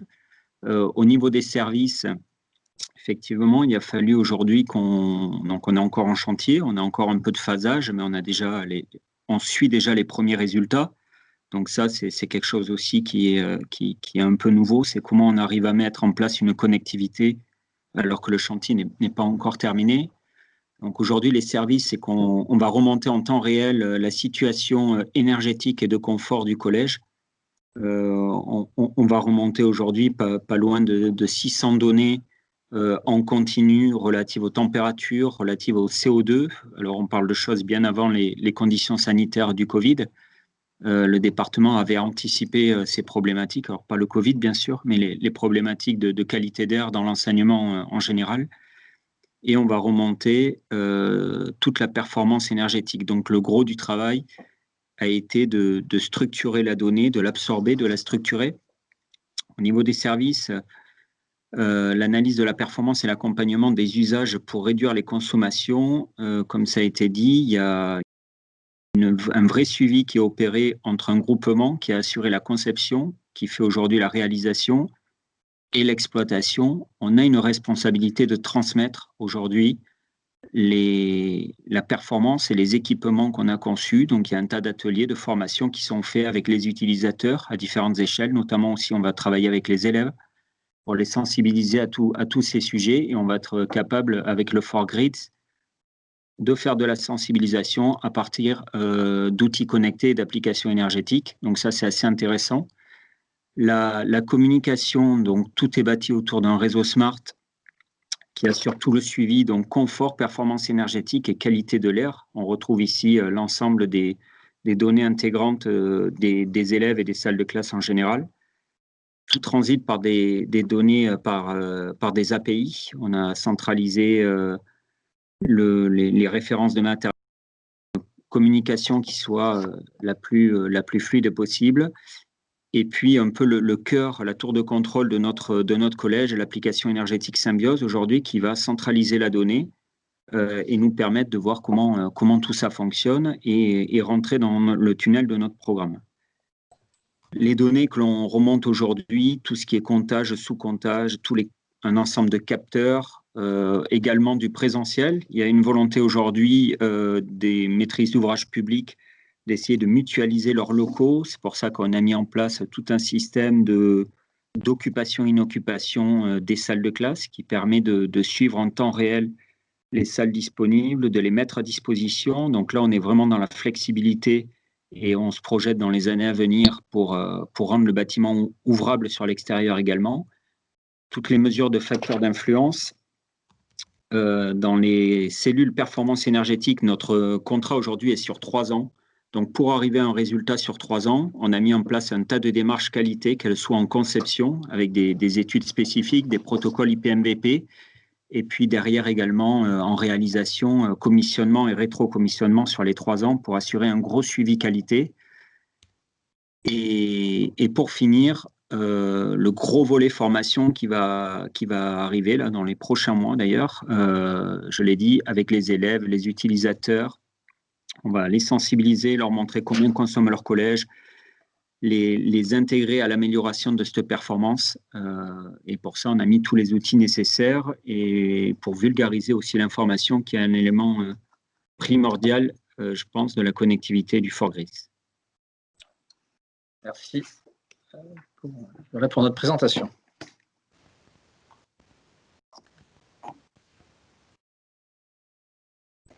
Merci beaucoup pour cette présentation et ces retours d'expérience qui sont effectivement très riches. Donc, on souhaitait remercier déjà toutes les opérations pilotes d'avoir participé. Ça a été très intéressant pour nous et très pertinent pour écrire le référentiel, d'avoir ces points de vue terrain et pouvoir tester toutes ces exigences. Et comme l'a souligné Madame Besnier, on espère aussi que ce type de projet vertueux et sensible aux questions d'énergie pourront se généraliser. On va maintenant passer à la remise des attestations pilotes par Patrick Nossan. Donc, Patrick, je vous laisse la parole. Merci Valentine. Donc c'est un exercice un peu particulier puisque nous ne sommes pas réunis physiquement. Donc on a pris en photo tous les récipiendaires avec leur belle attestation et donc pour que vous mémorisiez bien, je vais vous les citer. Donc pour le campus Nao Alten de GA Smart Building à gauche, on a Pierre Kéressi, ingénieur développement logiciel, puis Damien Noguet, chargé de construction durable, et Jérôme Pina, directeur des programmes immobiliers, qui tout à l'heure a témoigné et a présenté l'opération. 21 Market par Covivio, nous avons Jacques Legrand à gauche, directeur de l'ingénierie immobilière, puis Didier Guillon, directeur technique à la direction du développement. Pour Smart Building ICREA par Junia, donc école d'ingénieurs, à gauche Grégory Van Grenvininch, excusez-moi si j'écorche votre nom, responsable technique, démonstrateur, Cercan Uscuplu, administrateur réseau. Pour le collège Sénon, pour GCC Aquitaine, à gauche, Marie-Sophie Delouis, chef de projet bâtiment. Sébastien Michaud, directeur régional Sud-Ouest. Pour le siège administratif de SDEM 50, par le SDEM 50, Michel Rowe, responsable pôle énergie. Nadège Beignet, la présidente donc, du SDEM 50. Et Pascal de Bois-Loret, directeur général. Pour la transformation du campus RTE, Yann Montabrou, chef de projet immobilier logistique. Et enfin, pour Hello World, le 100 Réaumur par Generali, Clément Chestier, qui est consultant senior de Green Affaires, Jacques Diversi, économiste de la construction Generali, Karina Aïtamer Fassouli, responsable développement durable de Generali, Jules Bordonado, AMO de Constructa. Je vous propose qu'on les applaudisse tous. Puisque vraiment, sans eux, effectivement, nous n'aurions pas pu tester les référentiels. Ils ont été les pionniers de cette aventure et grâce à eux, on a pu démontrer non seulement que ça marchait, mais on a pu améliorer bien sûr le référentiel comme on le fait à chaque fois. Donc bravo à toutes et à tous. de cet engagement et de cette participation. On était plus de 200 hein, quand même dans cette manifestation, donc merci vraiment de votre participation. On a vu que le bâtiment était au cœur des transitions, on le sait, énergétique, environnementale, sociétale, qu'on a des leviers d'action pour améliorer évidemment la performance du bâtiment, que le numérique responsable, tel que celui qu'on vous a présenté, fait partie de ces solutions qu'il faut, que nous devons mettre en œuvre. La proposition donc de R2S, c'est que le bâtiment devienne une plateforme de service. Avec 4Grids, on propose donc de qualifier un premier service, le service énergétique, et c'est pas un hasard, encore une fois, pour accélérer les transitions et faire que le numérique soit un acteur de ces transitions. On vise, vous l'avez compris, deux objectifs. Un objectif de gestion de l'énergie, tourné vers l'énergie, la performance réelle. Hein. Julien et Eric ont bien souligné que c'est la performance réelle qui nous intéresse et pas seulement la performance théorique.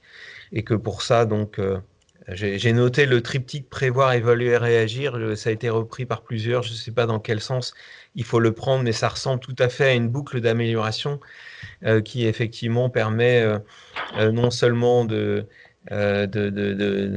piloter, on va dire, dans le bon sens, dans le sens de l'amélioration de la performance énergétique réelle. La flexibilité, c'est le deuxième objectif, et ça, c'est plus nouveau. On l'a vu, Eric a beaucoup insisté là-dessus. C'est aussi une vision plus active du bâtiment par rapport au réseau de l'énergie. Le bâtiment n'est plus seulement un consommateur d'énergie.